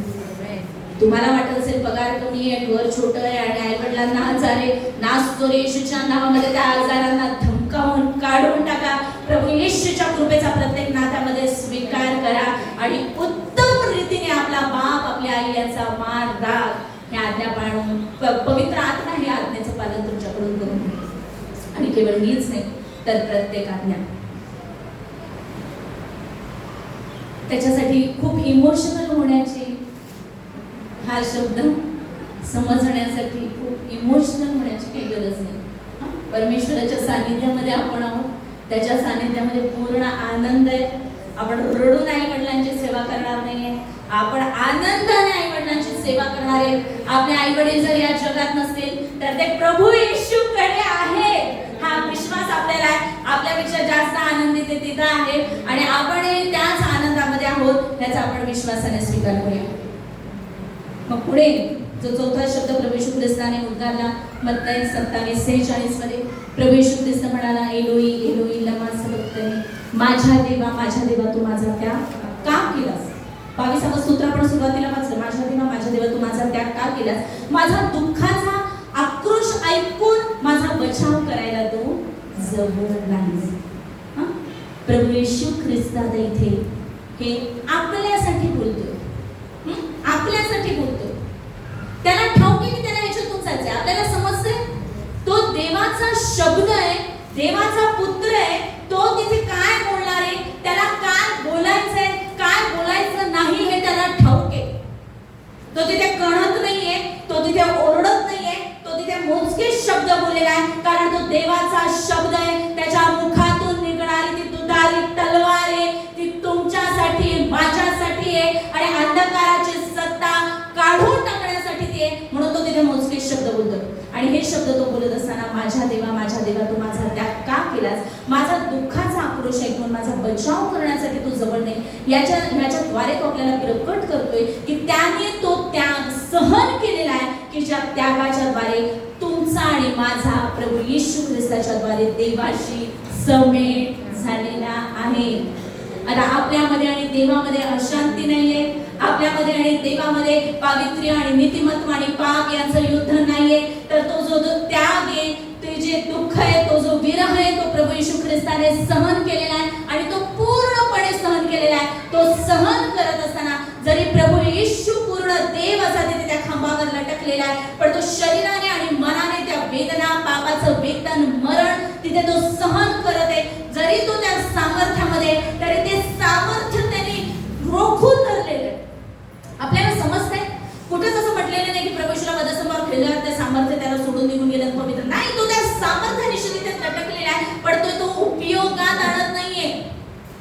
तो उपयोगात आणत नाहीये, तर तो ते सहन करतोय आणि ते सहन करत असताना परमेश्वर देखील तिथे त्याला सहाय्य करण्यासाठी नाहीये. आणि हा जो त्याग त्याने विरह त्याने सहन केलेला आहे अशासाठी की आपल्याला सर्व काळासाठी परमेश्वराच्या सहवासात घ्यावं हे आपल्याला या वचनाद्वारे कळतं.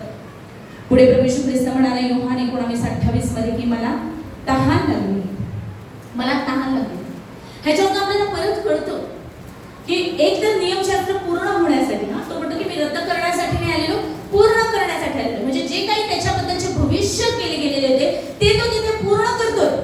तो ते शब्द बोलतोय तिथे आणि तिथे तो ते शब्द बोलत असताना तो त्याच्या देहामध्ये काय चाललेलं आहे त्याचा प्रगटीकरण करतो. म्हणजे जो त्रास त्याला होतो तो देहामध्ये पूर्ण मानव आहे, तो भावना, जी शरीराची गरज आहे तो बोलून दाखवतोय, मला तहान लागली.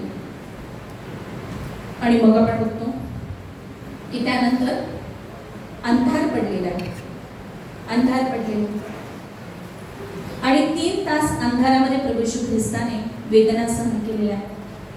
3 तास प्रभू येशू ख्रिस्ताने अंधारामध्ये वेदना सहन केलेल्या.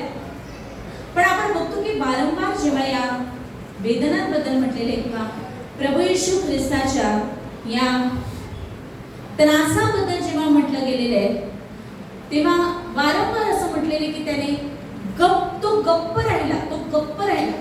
प्रभू येशू ख्रिस्ताने त्या अंधारामध्ये दुःख सहन करत असताना त्याने एकही शब्द उच्चारलेला नाही. परमेश्वराने त्याचा त्याग केलेला, तो विरह सहन करतोय.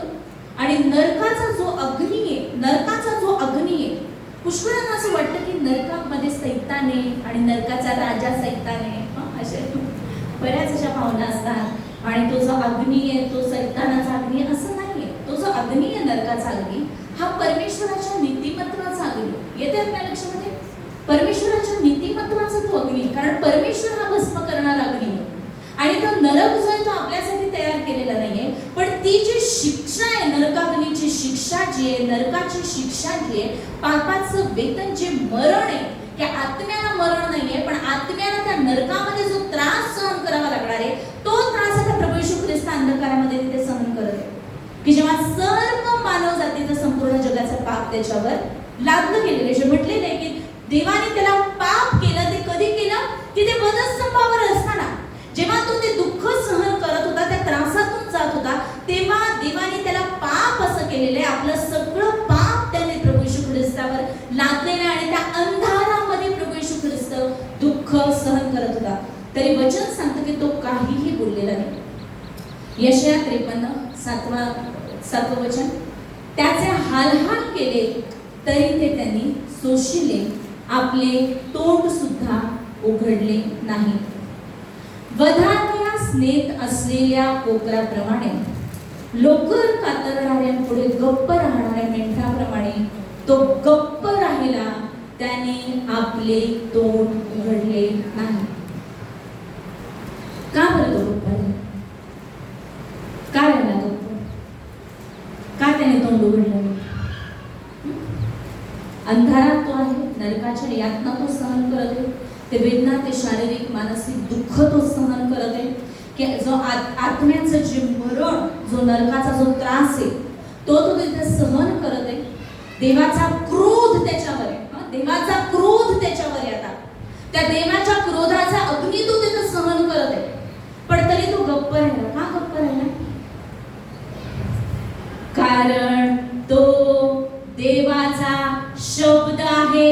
आणि जर त्रासामधून जात असताना, त्या अंधारामधून जात असताना, जर तो एक शब्द बोलला असता, तर तो सगळा नरकाचा अंधकार जो होता, जो पापाचा अंधकार होता, तो सैतानाच्या कृत्यांचा जो अंधकार होता, तो एका सेकंदामध्ये त्याच्या शब्दाच्या द्वारे भेटला गेला असता. येते आपल्या लक्षामध्ये? तो अंधकार नष्ट झाला असता, कारण प्रभू येशू म्हणतो, मी जगाचा प्रकाश आहे. जर प्रभू येशूने त्याच्या दैवी सामर्थ्याने जर ते शब्द बोलला असता, तर तो ते दुःख सहन करू शकला नसता. आणि म्हणून आपण हे समजून घेणं खूप गरजेचं आहे की जरी प्रभू येशू ख्रिस्त पूर्ण देव आहे, तर देवाचा शब्द आहे, तरी तो त्याचं ते सामर्थ्य तो उपयोगात आणत नाहीये, तर तो पूर्णपणे तो अधीन झाला. असं म्हटलं की तो आज्ञापालन शिकला. तो त्या आज्ञापालन शिकला, त्याने पूर्णपणे आज्ञापालन केलेले आहे. आणि त्याने ते दुःख, तो अंधार, तो जो नरकाचा जो अनुभव आहे, तो त्याने तिथे पूर्णपणे अनुभवलेला आहे. कशासाठी? कारण आपण नरकामध्ये जाऊ नये म्हणून. देवाचा जो क्रोध आहे, तो पूर्ण क्रोध, त्याचा नीतिमत्वाचा अग्नी, त्याचा पूर्ण क्रोध प्रभू येशू ख्रिस्ताने स्वतःवर घेतला. त्याने तो पूर्णपणे सहन केला. आणि मग 6वा उद्गार आपल्याला पाहायला मिळतो की प्रभू येशू म्हणाला, पूर्ण झाले. योहान शुभवर्तमान 19 अध्याय आणि 30 वचन इथे प्रभू येशू ख्रिस्त म्हणतो पूर्ण झालेले, म्हणजे जे नियमशास्त्र ज्याच्याबद्दल पाहून म्हणतो की बकऱ्याच्या आणि बैलाच्या रक्ताने पापांची क्षमा होणं अशक्य होतं, ते जे काम होतं नियमशास्त्राचं, ते नियमशास्त्र त्याने आता पूर्ण केलेलं आहे. त्याने स्वतःचं रक्त ओतलेलं आहे, त्याने स्वतःचं अर्पण एकदाच केलेलं आहे आणि त्याने आपल्याला शुद्ध करण्यासाठी, पापांपासून शुद्ध करण्यासाठी त्याने तिथे आपण बघतो की ते नियमशास्त्राचं जे अर्पण होतं ते त्याने पूर्ण केलं. अजून तारणाचं काम पूर्ण नव्हतं झालेलं, फक्त नियमशास्त्र त्याने तिथं पूर्ण केलेलं आहे. कारण पुढे आपल्याला पाहायला मिळतं, कदाचित उद्या आपण त्याच्याबद्दल ऐकू की तिथं ते कार्य पूर्ण झालं, पण त्याच्यानंतर जेव्हा प्रभू येशू ख्रिस्ताचा मृत्यू झाला तेव्हा तो अधोलोकात उतरलेला आहे. त्याच्यानंतर त्याचं पुनरुत्थान झालेलं आहे आणि पाऊल म्हणतो की प्रभू येशू ख्रिस्त स्वतःचं रक्त घेऊन स्वर्गामध्ये गेलेला आहे आणि तिथे तिथे स्वर्गामध्ये जे पवित्र स्थान आहे त्याने ते शुद्ध केलेलं आहे आणि आता जे तिथे दयासन होतं त्याच्यावर त्याने त्याचं रक्त शिंपडलेलं आहे आणि आता ते कृपेचं राजासन आपल्यासाठी झालेलं आहे की ज्याच्याकडे आपण धैर्याने त्या कृपेच्या राजासनाजवळ जाऊ शकतो. आणि तिथे मग आपल्याला पाहायला मिळतं की प्रभू येशू ख्रिस्त स्वर्गात घेतला गेला, देवाच्या उजवीकडे बसलेला आहे, त्याने पवित्र आत्मा आपल्यासाठी पाठवून दिलेला आहे. आणि आता तारणाचं जे कार्य होतं ते पूर्ण झालेलं आहे. तारणाचं कार्य पूर्ण झाले. पण इथे जेव्हा वधस्तंभावर असताना जे प्रभू येशू ख्रिस्त म्हणाला पूर्ण झालेले ते म्हणजे जे पापाच्या वाटची जी शिक्षा आणि मरण होतं, की जे दंडांना ठरवायचे होते, जे देवाच्या नीतिमत्वाचं कार्य होतं, जे देवाच्या न्यायाचं कार्य होतं, ते तिथे वधस्तंभावर पूर्ण झालेलं आहे.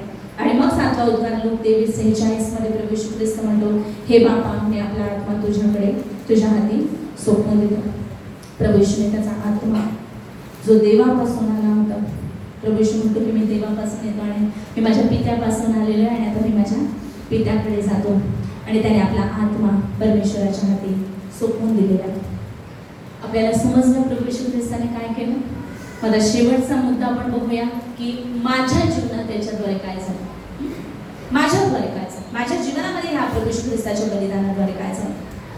प्रभू येशू म्हणतो की जो कोणी पुत्रावर विश्वास ठेवतो त्याला सार्वकालिक जीवन प्राप्त होणार, तारण प्राप्त होणार.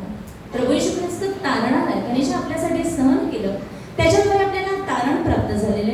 आणि आपण बघतो की 2 कोरिंथ 5:17 मध्ये असं म्हटलेलं आहे की जुने ते होऊन गेले पाहते नवे झाले, जुने ते होऊन गेले पाहते नवे झाले.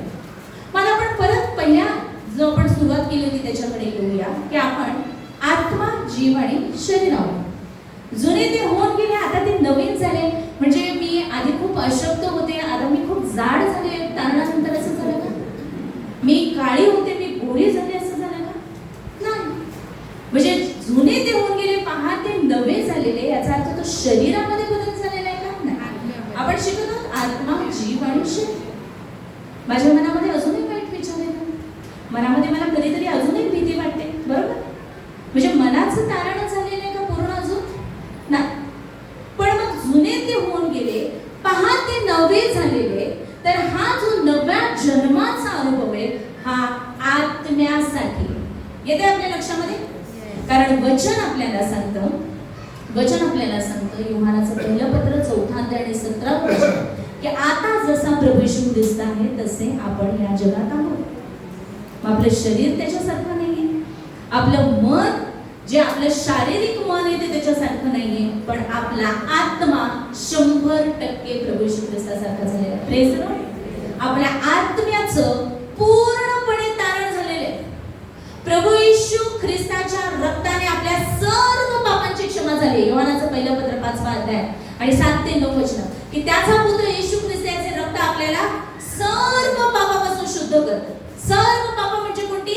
भूतकाळात केलेली, आज केलेली आणि उद्या जरी माझ्याकडून काही पाप झालं तरी त्याची क्षमा प्रभू येशूने आधीच केलेली आहे. उद्या मी पाप केल्यावर प्रभू येशू ख्रिस्त पुन्हा उद्यासाठी माझ्यासाठी मरणार नाहीये. तर हे जे वचन आहे याचा मूळ भाषेमध्ये असा अर्थ होतो की त्याचा पुत्र येशू ख्रिस्त याचे रक्त आपल्याला शुद्ध करत राहते. Praise the Lord.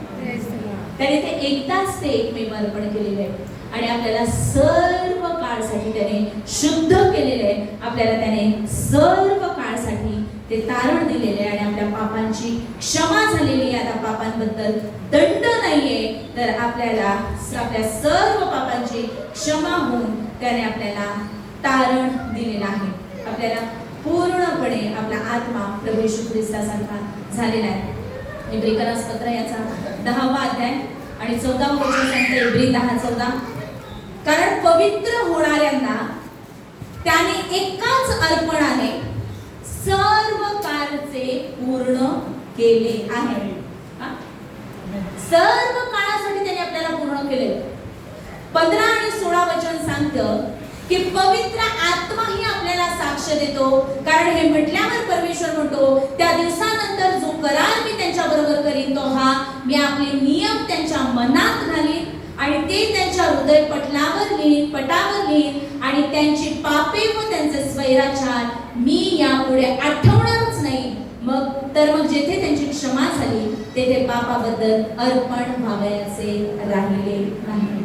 Praise Lord. एकदाच प्रभू येशू ख्रिस्ताने ते अर्पण केलेले आहे, आपल्याला त्याने पूर्ण केलेले आहे. आणि आता आपण जे वचन वाचलं 2 कोरिंथ 5:21 प्रमाणे की आता आपण पापी नाही, तर आपण प्रभू येशू ख्रिस्ताच्या द्वारे देवाचं नीतिमत्व झालेलं, आपल्या पापांची क्षमा झालेली, आपल्याला तारण मिळालेले, आपल्याला सार्वत्रिक जीवन मिळालेले. पुष्कळ लोक आता तारणानंतर मरणाची वाट बघतात. आता तारण झालं, आता जेव्हा प्रभू येशू येईल, जेव्हा मेल्यावर त्याच्याकडे जाऊ, तेव्हाच काही चांगलं होईल. तोपर्यंत दुःख आहे, आजार आहे, समस्या आहे. प्रभू येशू नाही का म्हणाला तुम्हाला क्लेश होते, ते ह्या क्लेशामध्ये तो आजाराबद्दल नाही म्हणालेलं, कारण ते आजार आपले बरे होण्यासाठी आपल्याला रोगमुक्त करण्यासाठी फटके खाल्लेले आहेत. आपण दुःखी राहू नये याच्यासाठी त्याने ऑलरेडी दुःख सहन केलेले, तर ह्या क्लेशाबद्दल तो नाही बोलत आहे. प्रभू येशू ख्रिस्ताच्या द्वारे आपल्याला नवीन जीवन जे मिळालेले आहे, नवीन जीवन जे मिळालेले ते दुःखाचं, कष्टाचं, त्रासाचं आणि आजाराचं जीवन नाहीये. आणि पुष्कळ वेळा असं होतं की प्रभू येशूवर विश्वास ठेवल्याने तारण मिळालेलं आहे इथपर्यंत सांगून मग सोडून दिलं जातं आणि पुढे काय हे सांगितलंच जात नाही. आणि मग आपण एकदा मरणाची वाट बघतो, प्रभू येशू येईल तेव्हा मला घेऊन जाईल आणि तेव्हा मी आनंदात राहील. नाही तर दुसरी गोष्ट अशी होते की आपण जे आहे आपलं जीवन ते आपण जगत राहतो, जे काही आपल्यावर कष्ट आहे, दुःख आहे, त्याच्यातून आपण जात राहतो आणि हीच देवाची आपल्यासाठी इच्छा आहे असं आपण समजतो. का? कारण की तारणाची जी योजना आहे तीच आपल्याला समजलेली नसते. पण आपण हे समजून घेतलं पाहिजे की जुनं ते होऊन गेलं, ते नवीन झालेले. याचा अर्थ आपल्या आत्म्याचं पूर्णपणे तारण झालेलं, आपल्या 100% आपला आत्मा हा प्रभू येशू सारखा झालेला आहे. आणि त्या आत्म्याचं घर म्हणजे आपलं शरीर आहे. परमेश्वराचं वचन सांगतं की तुमचं शरीर हे जिवंत देवाचं मंदिर आहे. तुमचं शरीर हे पवित्र आत्म्याचं मंदिर आहे. आणि म्हणून पौल म्हणतो रोम 12:1 तुम्ही आपले शरीर जिवंत, पवित्र आणि देवाला ग्रहणीय म्हणून समर्पित करा. आणि तो पवित्र आत्मा आपल्याला सहाय्य करतो की आपण शरीराने पाप करू नये, तर आपण आपले शरीर, आपले अवयव हे नीतिमत्वाचे साधन होण्यासाठी देवाला समर्पित करावे. यासाठी पवित्र आत्मा आपल्याला सहाय्य करतो. आणि आपलं मन दैनिक गोष्टींकडे लागू नये, आध्यात्मिक गोष्टींकडे लागावं, यासाठी देखील देवाचं वचन आणि पवित्र आत्मा आपल्याला सहाय्य करतो की ज्याद्वारे आपल्या मनाचं नवीकरण होतं, आपलं रूपांतर होतं. प्रभू येशू ख्रिस्त आपल्यासारख्या रक्तमांसाच्या देहाने आला, तो मरण पावला, तेच शरीर कबरेत ठेवलेलं होतं. येते आपल्या लक्षात? तेच शरीर कबरेत ठेवलेलं होतं. पण जेव्हा तो जिवंत झाला तेव्हा ते शरीर अशा प्रकारे उठवलं गेलं की ते गौरवी आणि पवित्र शरीर होतं. त्याच्यावर आता मरणाची सत्ता चालू शकत नाही, कारण प्रभू येशू ख्रिस्ताने मरणाला हरवलेले. अरे मरणा तुझी नांगी कुठे, मरणा तुझा विजय कुठे? प्रभू येशू ख्रिस्ताने मरणाला हरवलं आणि ते शरीर, गौरवी शरीर प्रभू येशू ख्रिस्ताला प्राप्त झालेले आहे. आणि पाऊल हेच म्हणतो की जेव्हा आता तुम्ही ख्रिस्ताला परिधान केलेले आहे, तुमच्या आत्म्याचं पूर्ण तारण झालेलं आहे, तुमच्या मनाचं नवीकरण होते. पण आता हे जे शरीर आहे की जे मरणाच्या अधीन, त्या शरीराचे रूपांतर तो गौरवी शरीरात करणार आहे. Praise the Lord. हे शरीर देखील बदललं जाणार आहे. हे जे मर्त्य त्याने अमरत्व परिधान केले आणि हे जे विनाशी त्याने अविनाशी पण परिधान केले. जे प्रभू येशूच्या शरीराच्या बाबतीत झालं तेच आपल्या शरीराच्या बाबतीत होणार. Praise the Lord. जर प्रभू येशू ख्रिस्त आपल्या देहाचा मृत्यू होण्याच्या आधी आला तर आपल्या देहाचं रूपांतर होऊन आपण त्याच्या बरोबर जाणार आहे. आणि जे आधी झोपी गेलेले ते जेव्हा उठवले जातील प्रभू येशू आल्यावर, तेव्हा त्यांना देखील ते गौरवी शरीर प्राप्त होणार ज्याच्यावर मरणाची सत्ता चालणार नाही. वचन जेव्हा सांगते की आता प्रभू येशू जसा स्वर्गात आहे त्याच्यावर पापाची आणि मरणाची सत्ता नाही, तसं आता आपल्या आत्म्यावर पापाची आणि मरणाची सत्ता चालत नाही. जितक्यांनी प्रभू येशू ख्रिस्तावर विश्वास ठेवला तितक्यांना त्याने देवाची मुलं होण्याचा अधिकार दिला. वचन सांगतं की पवित्र आत्मा आपल्या आत्म्यामध्ये साक्ष देतो की आपण देवाचे पुत्र आहोत. आता आपल्याला पुन्हा भीती बाळगावी की परमेश्वर आता मला शिक्षा करेल, मला दंड करेल, माझा नाश करेल. न्यायाचे लोक काही वाट बघतात की अरे आता परमेश्वर देवा येईल आणि मग माझा न्याय करेल आणि मग माझे पुस्तक उघडले जातील, मग त्याच्यामध्ये माझ्या चुका दिसतील आणि मग सगळ्यांच्या समोर त्या दिसतील. आणि मग मी तर एवढं लपवलं आयुष्यभर, तिथे सगळा पिक्चर दिसेल आणि मग ते बघ मला नरकात टाकेल. तसं नाही होणार, कारण प्रभू येशू म्हणतो जितक्यांनी प्रभू येशूवर विश्वास ठेवला त्याच्यावर न्याय निवाड्याचा प्रसंग येणार नाही, ते मरणातून जीवनात पार गेले. Praise the Lord. ह्या विश्वासात आपल्याला स्थिर होणं गरजेचं आहे. ह्या विश्वासामध्ये स्थिर राहणं खूप गरजेचं आहे. पुन्हा भीती बाळगावी असा दासपणाचा आपल्याला आत्मा मिळालेला नाही, तर ज्याच्या योगे आपण अप्पा बापा असे आत्मत्वाचा पुत्राचा आत्मा आपल्याला देण्यात आलेला आहे. जर तुम्ही ख्रिस्ताचे आहात तर तुम्ही देवाचे पुत्र आहात आणि त्याच्या बरोबरीचे वारीस आहात, अब्राहमाचे संतान आहात आणि म्हणून अब्राहमाला दिलेले सर्व आशीर्वाद आज प्रभू येशू ख्रिस्तामध्ये आपले आहेत. सर्व आशीर्वाद राष्ट्रांना आशीर्वादाचं कारण होण्यासाठी अब्राहमाला परमेश्वराने आशीर्वादित केलं होतं, तोच आशीर्वाद आज आपला आहे. आणि हे आपल्याला आशीर्वाद तेव्हा मिळतात जेव्हा आपण प्रभू येशूला आपला वैयक्तिक तारणारा म्हणून स्वीकारलेला आहे. आपला नवा जन्म झालेला, आपल्या आत्म्याचा नवा जन्म झालेला आहे. जसं आपण शिकलो की देहापासून जन्मलेले देह, आता आपण आत्म्यापासून जन्मलेले आपण आत्मा आहोत. आपला आत्मा प्रभू येशू सारखा आहे, कारण वचन सांगतं जो प्रभूशी जडलाय तो आणि प्रभू एक आत्मा आहे. आपण आणि प्रभू येशू ख्रिस्त आपल्या आत्म्यामध्ये एक आहोत. त्याचा पवित्र आत्मा आपल्यामध्ये येऊन वस्ती करतो. त्याने हा अधिकार आपल्याला दिलेला आहे, हा विजय त्याने आपल्याला दिलेला आहे. इफिस 1:3 प्रमाणे आपल्या प्रभू येशू ख्रिस्ताचा देवपिता धन्यवादित असो, त्याने स्वर्गातील सर्व आध्यात्मिक आशीर्वाद देऊन आपल्याला प्रभू येशू ख्रिस्तामध्ये आशीर्वादित केलेले आहे. आदाम हवा मानवच्या शापामध्ये निघून गेले होते. नियमशास्त्राच्या पुस्तकाप्रमाणे प्रत्येक आजार हा शाप आहे, कर्जबाजारीपणा हा शाप आहे, वांझपण हे शाप आहे, अकाली मरण हा शाप आहे. आणि अशा प्रकारे सर्व ज्या वाईट गोष्टी ते सर्व शाप आहेत, जे पापाचे शाप मानव जातीवर ओढवलेले आहेत. पण गलती 3:13 प्रमाणे वचन सांगतं की प्रभू येशू ख्रिस्त आपल्यासाठी शाप झाला आणि त्याने आपल्याला नियमशास्त्राच्या शापापासून खंडणी भरून मुक्त केलेलं आहे. कोणता शाप आता आपल्यावर चालू शकत नाही, कोणता शाप आपल्यावर चालू शकत नाही, कोणता आजार आपल्यावर चालू शकत नाही, कोणत्याही आजाराची सत्ता आपल्यावर चालू शकत नाही. अल्पशा आजाराने दुःखद निधन झालं ही बातमी आपल्यासाठी नाही. तर देवाचे लेकरं म्हणून आनंदामध्ये विजयामध्ये जगले आणि दीर्घायुष्य आशीर्वादित पूर्ण जीवन जगून गौरवामध्ये घेतले गेले, ही चांगली बातमी सुवार्ता आपल्यासाठी. म्हणून कोणता आजार झाला, कोणी काही डॉक्टरने टाईप दिला तर मी मरेल ह्या आजाराने असं वाटून देऊ नका. कारण की मरणाच्या भीतीने आयुष्यभर दास्यामध्ये असलेल्यांना त्यांनी बंधमुक्त केलेले. का आपण आजाराला घाबरतो? मरायसाठीच ना. तुमचं प्लेन क्रॅश होणार नाही. परमेश्वर जेव्हा तुम्हालाही वाचवेल आणि तुमच्या बरोबरच्या नाही वाचवेल, कारण तुम्हाला राष्ट्रांना आशीर्वादाचं कारण होण्यासाठी आशीर्वाद देतो. तुमच्या गाडीचा ऍक्सिडेंट होणार नाही, कारण परमेश्वराने तुम्हाला दीर्घायुष्य देऊन तृप्त केले. दीर्घायुष्य त्याने तुम्हाला दिले. त्याच्यासाठी त्यांनी अकाली मरण सहन केलं. 33.5 वर्षाचा असताना तरुणपणात तो मरण पावले. सगळे सगळे शाप त्यांनी स्वतःवर घेतले. म्हणून आता गुडघे दुखतात, डोकं दुखतं, पोट दुखतं असं धरून बसू नका, तर विश्वासाची ढाल उचला आणि त्या दुष्टाचं सगळं जळते बाण येशूच्या नावामध्ये विझवून टाका आणि जीवनामध्ये येशूच्या नावामध्ये राज्य करा. त्याने तो अधिकार आपल्याला दिलेला. पेत्राचं पहिलं पत्र 2 अध्याय आणि 24 वचन आपल्याला सांगतं. पेत्राचं पहिलं पत्र 2 अध्याय आणि त्याचं 24 वचन.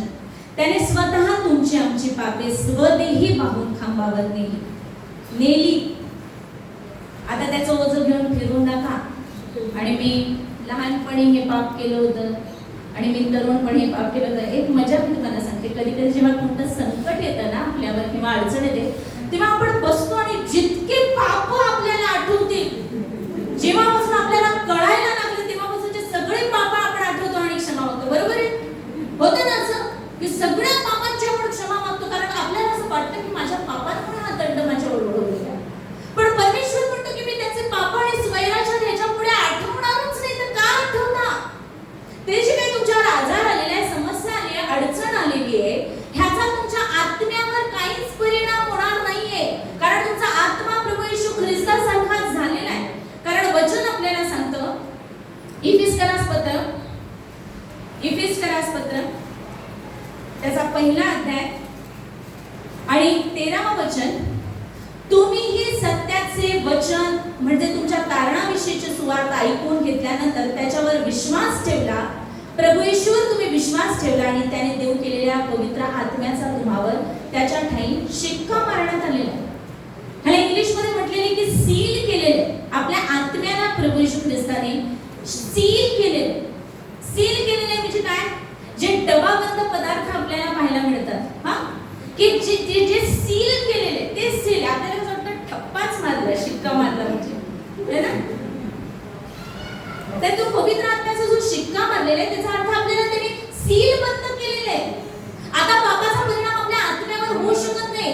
आपण आपलं तारण गमावू शकत नाही. पण तरी पण जाऊन आपण आपल्या मनाने विचार केला की अरे आता माझ्याकडे काही नाही, मी जाऊन चोरी करतो. तर चोरी केल्यावर चोर आपल्याला पकडणार, आपण चोर आहे म्हणून पोलीस आपल्याला पकडणार, आपल्याला तुरुंगात टाकणार आणि बेदम मारणार, आणि त्याच्या आपल्या शरीराला इजा होणार, आपल्या मनाला त्याचा त्रास होणार, पण त्याचा आपल्या आत्म्यावर परिणाम होणार नाही. आपण जेव्हा पश्चाताप करतो, आपण जेव्हा पुन्हा त्याच्याकडे वळतो, त्याने त्या आपल्या सर्व पापांची क्षमा केली नाही. हेच आजाराच्या बाबतीत होतं की जेव्हा आपण स्वतः जाऊन सैतानाच्या दारामध्ये उभे राहतो की ये बाबा, तेव्हा तो आपल्या बहायला करतो, कारण तो हरलेला आहे. आपल्या संमतीशिवाय कोणताच आजार आपल्यावर येऊ शकत नाही. आपल्या संमतीशिवाय कोणतेच संकट किंवा अडचण आपल्या आजूबाजूला फिरकू पडू शकत नाही. आणि याच्यासाठी आपल्याला मनाच्या नवीकरणाची गरज आहे. आपल्याला दिलेलं सामर्थ्य प्रभू येशू ख्रिस्ताच्या मरणाचं आणि पुनरुत्थानाचं जे सामर्थ्य आहे ते समजून घेण्यासाठी आणि ते प्रॅक्टिकली जगण्यासाठी आपल्याला मनाच्या नवीकरणाची गरज आहे. विश्वासाने चालणं, विश्वासाने चालणं. डोळ्याने दिसतं त्याच्याप्रमाणे न चालणं, विश्वासाने चालणं. याचा अर्थ आजपासून बुद्धीचं बटन बंद नका करू. तर गाडी येताना दिसते म्हणजे तुम्ही डोळ्याने दिसतं त्याच्याप्रमाणे चालणं, विश्वासाने चालणं. तर तसं नाही. तर आपल्या मनाचं जेव्हा आपण नवीकरण करतो तेव्हा आपल्याला ह्या आत्म्याच्या ज्या गोष्टी आहेत त्या आपल्याला समजतात. आपण पुन्हा ते वचन वाचून जे आपण वाचत होतो, पेत्राचं पहिलं पत्र 2 अध्याय आणि 24 वचन. त्याने स्वतः तुमची आमची पापे स्वदेही वाहून खांबावर नेली. नेलेली आता परत आपला आणि त्याचा संबंध नाही. यासाठी की आपण पापाला मेलेले होऊन सदाचरणासाठी जगावे. आता आपण पापाला मेलेलो आहोत. आपला आत्मा जो होता तो प्रभू येशू ख्रिस्ताबरोबर मरण पावला वधस्तंभावर. आपण त्याच्या बरोबर त्यांनी जे वधस्तंभावर दुःख सहन केलं, त्याने आपलं पाप स्वतःवर घेतलं आणि त्याच्या बरोबर आपण मरण पावलो आणि त्यानेच आपल्याला आता सदाचरणासाठी जगण्यासाठी पुनरुत्थित केलेलं आहे. पुन्हा त्याने आपल्याला जिवंत केलेलं आहे आणि वचन सांगतं की त्याला बसलेल्या माराने तुम्ही निरोगी झाला आहात, निरोगी झाला. आणि हे आपण जेव्हा विश्वासाने कबूल करतो प्रभू येशूने आपल्यासाठी केलेलं कार्य, तेव्हा आपण प्रत्येक आजारापासून मुक्त झालेलो, प्रत्येक शापापासून आपण मुक्त झालेलो.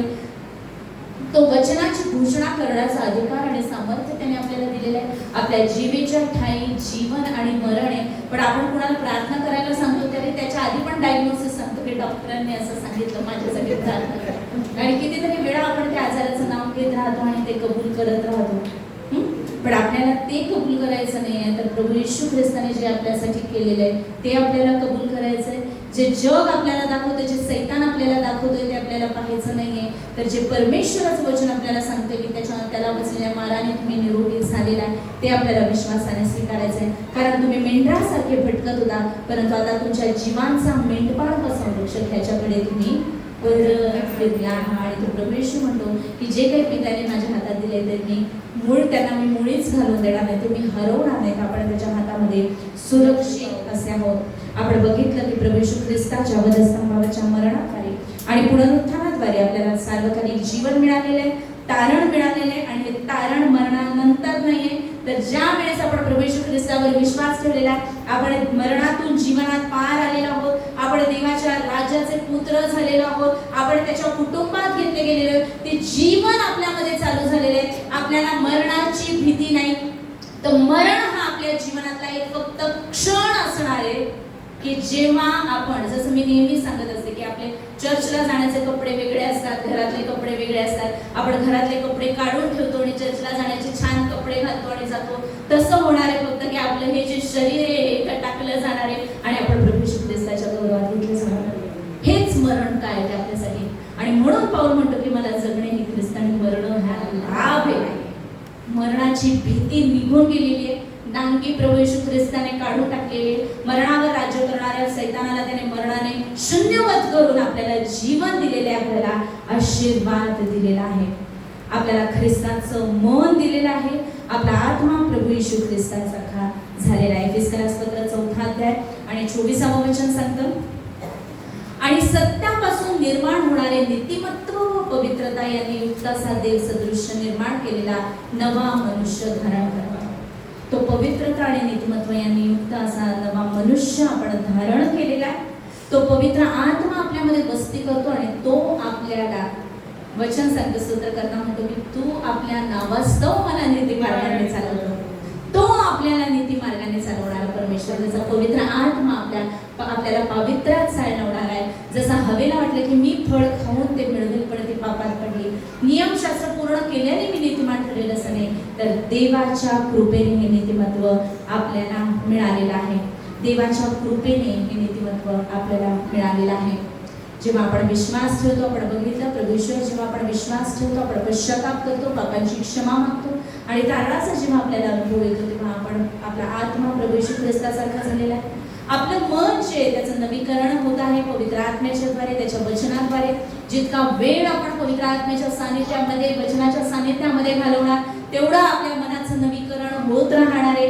पण ते पूर्ण तोपर्यंत होणार नाही जोपर्यंत आपण तिथे जात नाहीये. आपल्या शरीरावर पण काही आघात होत राहतील, पण त्या आघातांमुळे आपला नाश होणार नाहीये. तर आपला आत्मा तारला गेलेला आहे, आपण प्रभू येशू ख्रिस्ताकडे जाणार आहोत. पण आपलं शरीर हे आरोग्यामध्ये आणि विजयामध्ये आणि परमेश्वराच्या भरभराटीमध्ये आपण इथे जीवन जगू शकू, याची तरतूद परमेश्वराने आपल्यासाठी केली. आणि म्हणून पाऊल म्हणतो की आता जो ख्रिस्त येशूमध्ये त्यांना दंडाज्ञा नाहीच, जे ख्रिस्त येशूमध्ये त्यांना दंडाज्ञा नाहीच. रोमकरास पत्र आपण ते वचन वाचूया. रोमकरास पत्र याचा 8वा अध्याय आणि 1 वचन, म्हणून ख्रिस्त येशूमध्ये असलेल्यांना दंडाज्ञा नाहीच. आता दंडाज्ञा नाहीच, कारण ख्रिस्त येशूमधील जीवनाच्या आत्म्याचा जो नियम त्याने तुला पाप व मरण्याच्या नियमापासून मुक्त केले आहे. आपण आता पापाच्या आणि मरणाच्या नियमातून मुक्त झालेलो आहोत. देवाच्या प्रीतीचा त्याने आपल्या अंतःकरणामध्ये वर्षाव केलेला आहे. रोम 5:5 प्रमाणे त्याच्या पवित्र आत्म्याच्या द्वारे आपल्या अंतःकरणामध्ये त्याच्या प्रीतीचा वर्षाव झालेला आहे. त्याने त्याच्या पवित्र आत्म्याच्या द्वारे विश्वास आपल्या अंतःकरणामध्ये घातलेला आहे. आणि आता या विश्वासाने, धैर्याने, पवित्र आत्म्याच्या सामर्थ्याने जीवनात राज्य करण्यासाठी आपलं आचरण आहे. वचन सांगतं रोमकरास पत्र 5वा अध्याय 17व वचन, कारण जर त्याच एका इसमाच्या द्वारे त्या एकाच इसमाच्या अपराधाने मरणाचे राज्य चालू झाले, म्हणजे कोणाच्या? आदामाच्या. आपण बघितलं की मरणाचं राज्य चालू झाले, हे आपल्याला समजतं, आपण ते स्वीकारतो की आदामाच्या पापामुळे आपण पापी ठरलो. पण पुढचा आपला भाग आपण नाही स्वीकारत. ते आपल्याला स्वीकारायला कठीण वाटतं. आदामामुळे पाप आहे हे आपण स्वीकारतो, पण प्रभू येशू ख्रिस्तामुळे नीतिमत्व मला मिळाली नाही हे स्वीकारायला आपल्याला कठीण जातं.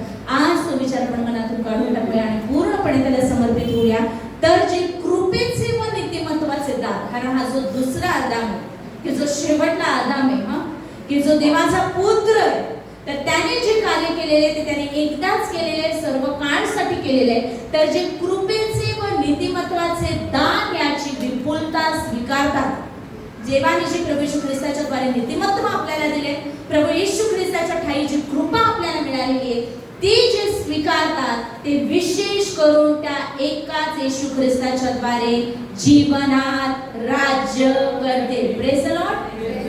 स्वर्गात असं म्हटलेलं नाही, जीवनात राज्य करते म्हणजे इथं. तिथे तर दुःख नाहीच आहे, तिथे रडणं नाहीच आहे, तिथे आनंदच आहे.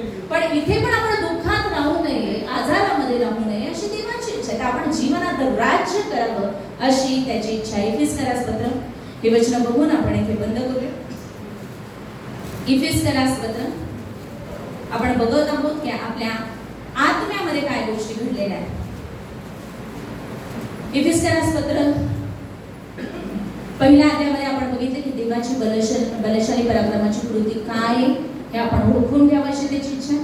20 वचन म्हणतं त्याने तीच कृती ख्रिस्ताच्या ठायी दाखवून त्याला मेलेल्यातून उठवले. बलशाली पराक्रमाची कृती दाखवून प्रभूला मेलेल्यातून उठवले आणि सर्व सत्ता, अधिकार, सामर्थ्य, धनीपणा, सांप्रत आणि भावी युगातील कोणतंही नाव घ्या तर सर्वाहून त्याला उंच करून स्वर्गात आपल्या उजवीकडे बसवलं. प्रभू येशू विजयी असा देवाच्या उजवीकडे बसलेला आहे.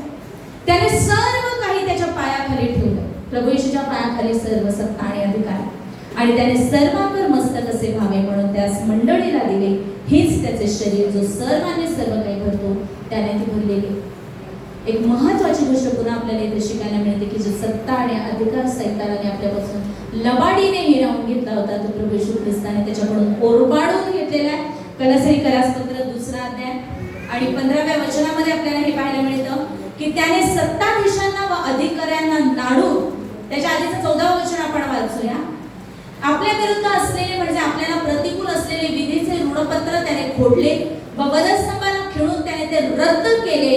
त्याने सत्ताधीशांना व अधिकाऱ्यांना नाडून त्याच्या विरुद्ध वधस्तंभावर जयोत्सव करून त्याचे उघड उघड प्रदर्शन केले.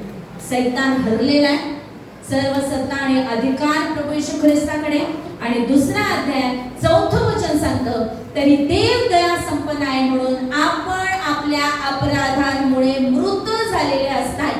आपण जे सुरुवातीला शिकलो त्याने आपल्यावरील स्वतःच्या अपरंपार प्रेमामुळे ख्रिस्ताबरोबर आपल्याला जिवंत केले.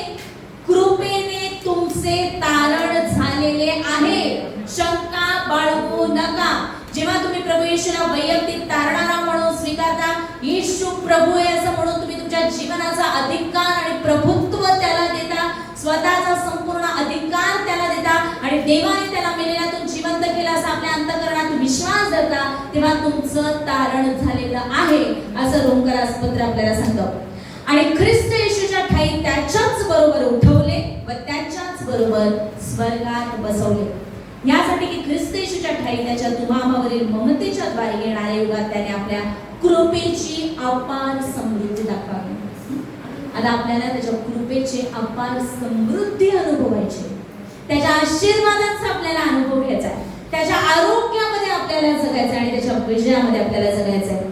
कारण कृपेनेच विश्वासाच्या द्वारे तुमचे तारण झालेले आहे आणि हे तुमच्या हातून झाले असे नाही तर हे देवाचे दान आहे. त्याने हे दान आपल्याला दिलेले आहे. कोणी आद्रता बाळगू नये म्हणून कर्मे केल्याने हे झालेले नाही.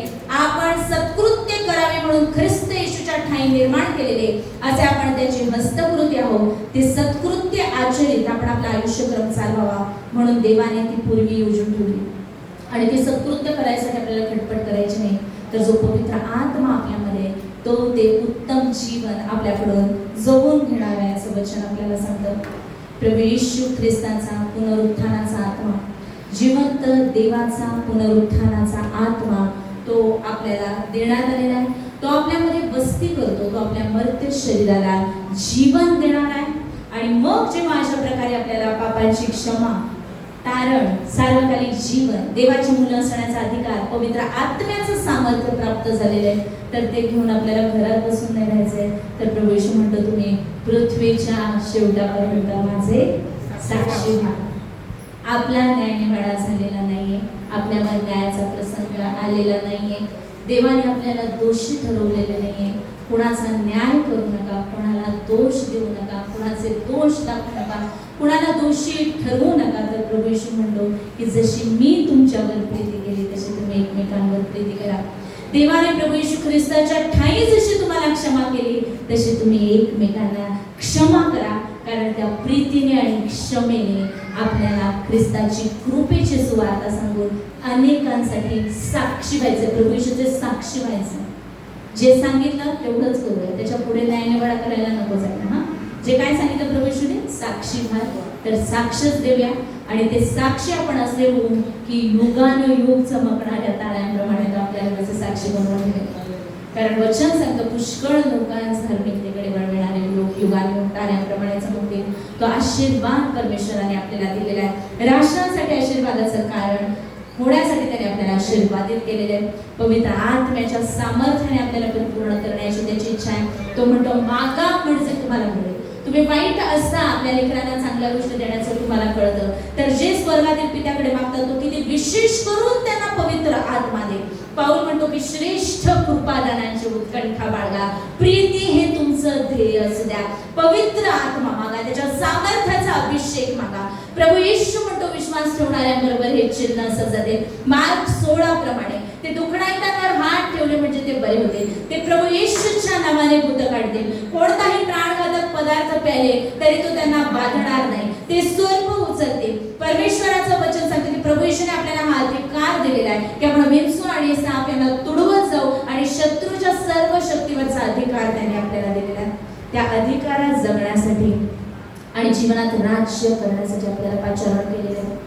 आणि जे सर्वोच्च नाव नासोरी प्रभू येशू ख्रिस्ताचं नाव, त्याची घोषणा करण्यासाठी आपल्याला पाचारण करण्यात आलेले आहे. कारण वचन सांगतं आकाशाखाली पृथ्वीवर दुसरं कोणतंच नाव नाही की ज्याच्यामध्ये तारण आहे. केवळ नासोरी प्रभू येशू ख्रिस्ताच्या नावामध्ये तारण आहे. आणि त्या नासोरी प्रभू येशू ख्रिस्ताला पित्याने सर्वात उंच असं केलेलं आहे. आपल्या जीवनाद्वारे आपण त्याला उंच करावं आणि त्या सर्व सामर्थ्यशाली नावाची आपण घोषणा करावी ही त्याची इच्छा आहे. आणि ही आपली सेवा त्याने आपल्याला दिलेली आहे. पृथ्वीच्या शेवटापर्यंत साक्षी होण्याची सेवा त्याने आपल्याला दिलेली. त्याचे सुवार्थ पवित्र आत्म्याचं सामर्थ्य मिळाल्यानंतर यरूशलेमपासून होईल असं तो म्हणतो. आपलं घर आपलं यरूशलेम आणि त्या प्रीतीचा वर्षाव, त्या सामर्थ्याचा वर्षाव आपल्या घरामध्ये होणार.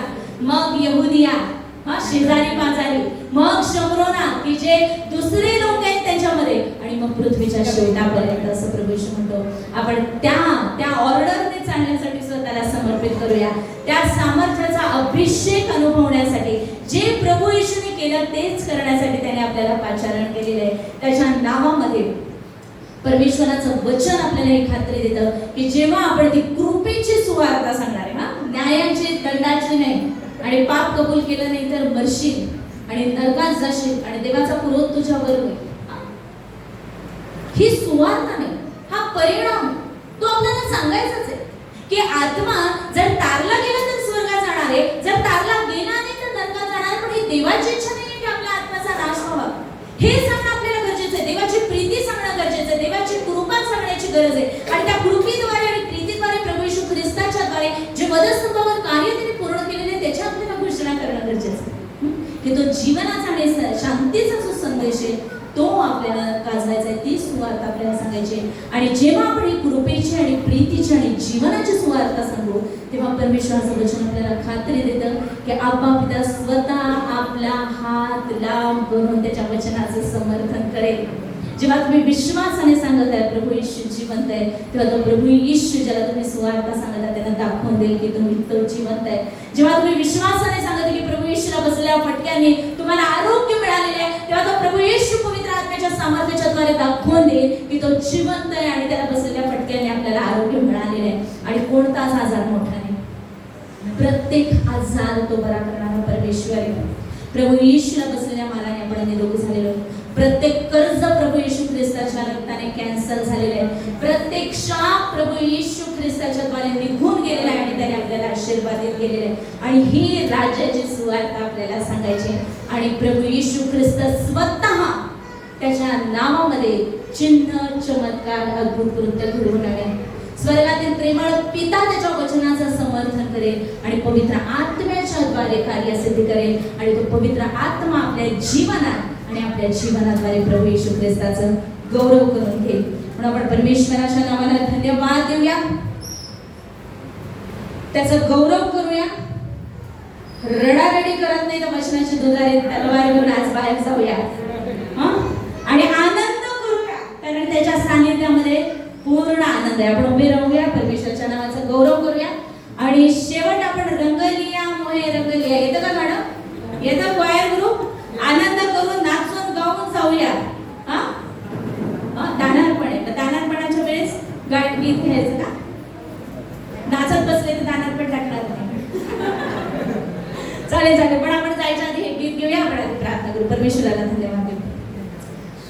बाबा धन्यवाद देतो, उपकार स्तुती करतो. तुझी दया सनातन आहे, तुझी कृपा पुरे, तू चांगला आहेस आणि तुझी दया सनातन. परमेश्वर देवा धन्यवाद देतो, उपकार स्तुती करतो. तुझ्या पवित्र वचनाबद्दल तुला धन्यवाद देतो. तुझं पवित्र जिवंत लिखित वचन तू आज मला दिलंस, आम्ही तुला धन्यवाद देतो. धन्यवाद देतो प्रभू येशू ख्रिस्ताबद्दल, एकुलत्या एका पुत्राबद्दल. प्रभू येशू धन्यवाद देतो तुझ्या शरीराबद्दल, तुझ्या रक्ताबद्दल. प्रभू येशू तुला बसलेल्या माराने आम्ही निरोगी झालेलो, आम्ही तुला धन्यवाद देतो. प्रभू येशू तुझ्या रक्ताने आमच्या सर्व पापांची क्षमा झाली, आम्ही तुला धन्यवाद देतो. प्रभू येशू आम्ही तुझ्याद्वारे प्रभू येशू ख्रिस्तावरील विश्वासाच्या द्वारे जिवंत देवाची मुलं झालेलो आणि आता तुझ्या हातातून आम्हाला कोणीच काढून घेऊ शकत नाही. सैतान हरलेला आहे, तो आमच्या पायाखाली आहे. सैतान ठेचला गेलेला आहे, आम्ही प्रभू येशू ख्रिस्तामध्ये विजयी झालेलो. धन्यवाद अप्पा पिता, धन्यवाद अप्पा पिता, धन्यवाद प्रभू येशू. तुझ्या पवित्र आत्म्याबद्दल आम्ही तुला धन्यवाद देतो. धन्यवाद पवित्र आत्म्या, कारण तो आमचा कैवारी असतो, निर्वाचक कठ्याने आम्हाला मध्यस्थी करतो. अप्पा पिता, तुझ्या पवित्र आत्म्याच्या वरदानाने तो आम्हाला परिपूर्ण कर. तुझ्या पवित्र आत्म्याचं फळ जे आमच्या आत्म्यामध्ये आम्हाला मिळालेलं आहे ते आमच्या जीवनाद्वारे प्रगट व्हावं, यासाठी आमच्या मनाचं नवीकरण कर. आमच्या देहामध्ये आम्ही जगत असताना आम्ही दैहिक गोष्टींकडे लक्ष लावू नये, तर आम्ही आध्यात्मिक गोष्टींकडे लक्ष लावावं. आम्ही आत्म्याच्या प्रेरणेने चालावं, यासाठी तुझ्या पवित्र आत्म्याच्या द्वारे आणि तुझ्या जिवंत वचनाद्वारे आमच्या मनाचं नवीकरण कर. धन्यवाद अप्पा पिता, तू गौरवला गेलास. आज तुझ्या प्रीतीचं स्मरण करत असताना जो मोठा विजय तू आम्हाला दिलेला आहे, तो आम्ही नम्रतेने आणि विश्वासाने स्वीकारतो आणि आम्ही तुला धन्यवाद देतो. कारण आता आम्ही पापी नाही, तर आम्ही प्रभू येशू ख्रिस्तावरील विश्वासाच्या द्वारे जिवंत देवाचं नीतिमत्व आहोत. धन्यवाद प्रभू येशू, तुझं नीतिमत्व तू आम्हाला दिलंस. धन्यवाद प्रभू येशू तुझ्या प्रीतीबद्दल. धन्यवाद अप्पा पिता विश्वासाबद्दल. तुझ्यावरील विश्वास तो आमच्या अंतःकरणामध्ये घातला. आम्ही तुझ्यापासून जन्मलेले आहोत आणि जे तुझ्यापासून जन्मलेले ते जगावर जय मिळवते आणि ज्याने जगावर जय मिळवला तो म्हणजे आमचा विश्वास आणि आम्ही विश्वासाने कबूल करतो येशू प्रभू आहे. आणि अप्पा पिता, तू प्रभू येशू ख्रिस्ताला तिसऱ्या दिवशी मेलेल्यामधून पुन्हा जिवंत केलं, यावर आम्ही विश्वास ठेवतो आणि आम्ही पूर्णपणे तुला समर्पित होतो. जर आपल्यापैकी अजूनही कुणाला तारणाचा अनुभव नसेल तर आज परमेश्वर देवाने आपल्याला ती संधी दिलेली असताना आपण विश्वासाने त्याला धन्यवाद देऊ.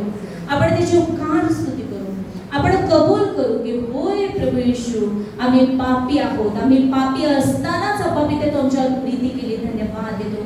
आणि मी विश्वासाने कबूल करतो की तुझा पुत्र प्रभू येशू ख्रिस्ताचं रक्त आम्हाला सर्व पापापासून शुद्ध करतो. प्रभू येशू आमच्या सर्व पापांची क्षमा कर.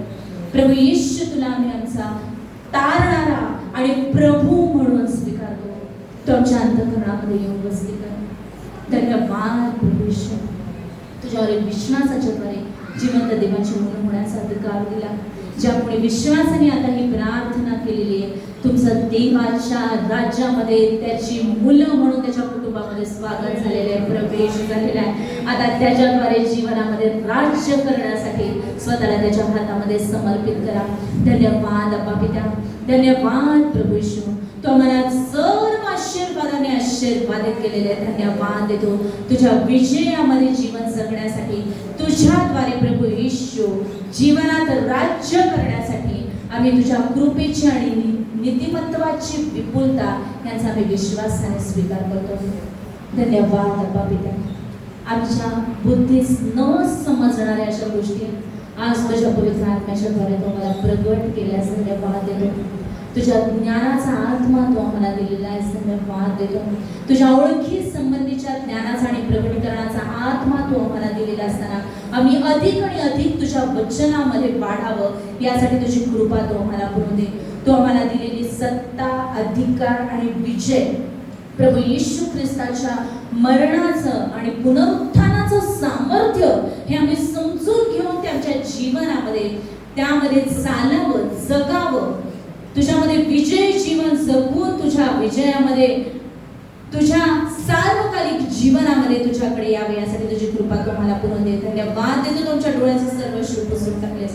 तुझ्या हर्षरूपी तेलाचा उपयोग तो आम्हाला केलास. तुझ्या आनंदाने तो आम्हाला परिपूर्ण केलास. तुझी शांती तो आम्हाला दिलीस. तुझ्या पावित्र्यामध्ये तो आम्हाला चालवतेस. कोणत्याच पापाची सत्ता आमच्यावर चालू शकत नाही, कारण जसा प्रभू येशू आहे तसे आम्ही या जगात आहोत. धन्यवाद प्रभू येशू. तुझ्या पवित्र आत्म्याच्या द्वारे तू आम्हाला तुझ्या पूर्णत्वामध्ये चालव. जसा आमचा स्वर्गीय पिता परिपूर्ण आहे तसं परिपूर्ण होण्यासाठी तुझ्या पवित्र आत्म्याच्या द्वारे तू आम्हाला घडव आणि आमच्या जीवनाद्वारे तू गौरवला जा. पुन्हा एकवार आम्हा प्रत्येकाला आप्पा पिता तुझ्या चरणाजवळ समर्पित करून नासोरी प्रभू येशू ख्रिस्ताच्या नावाने विनंती केली म्हणून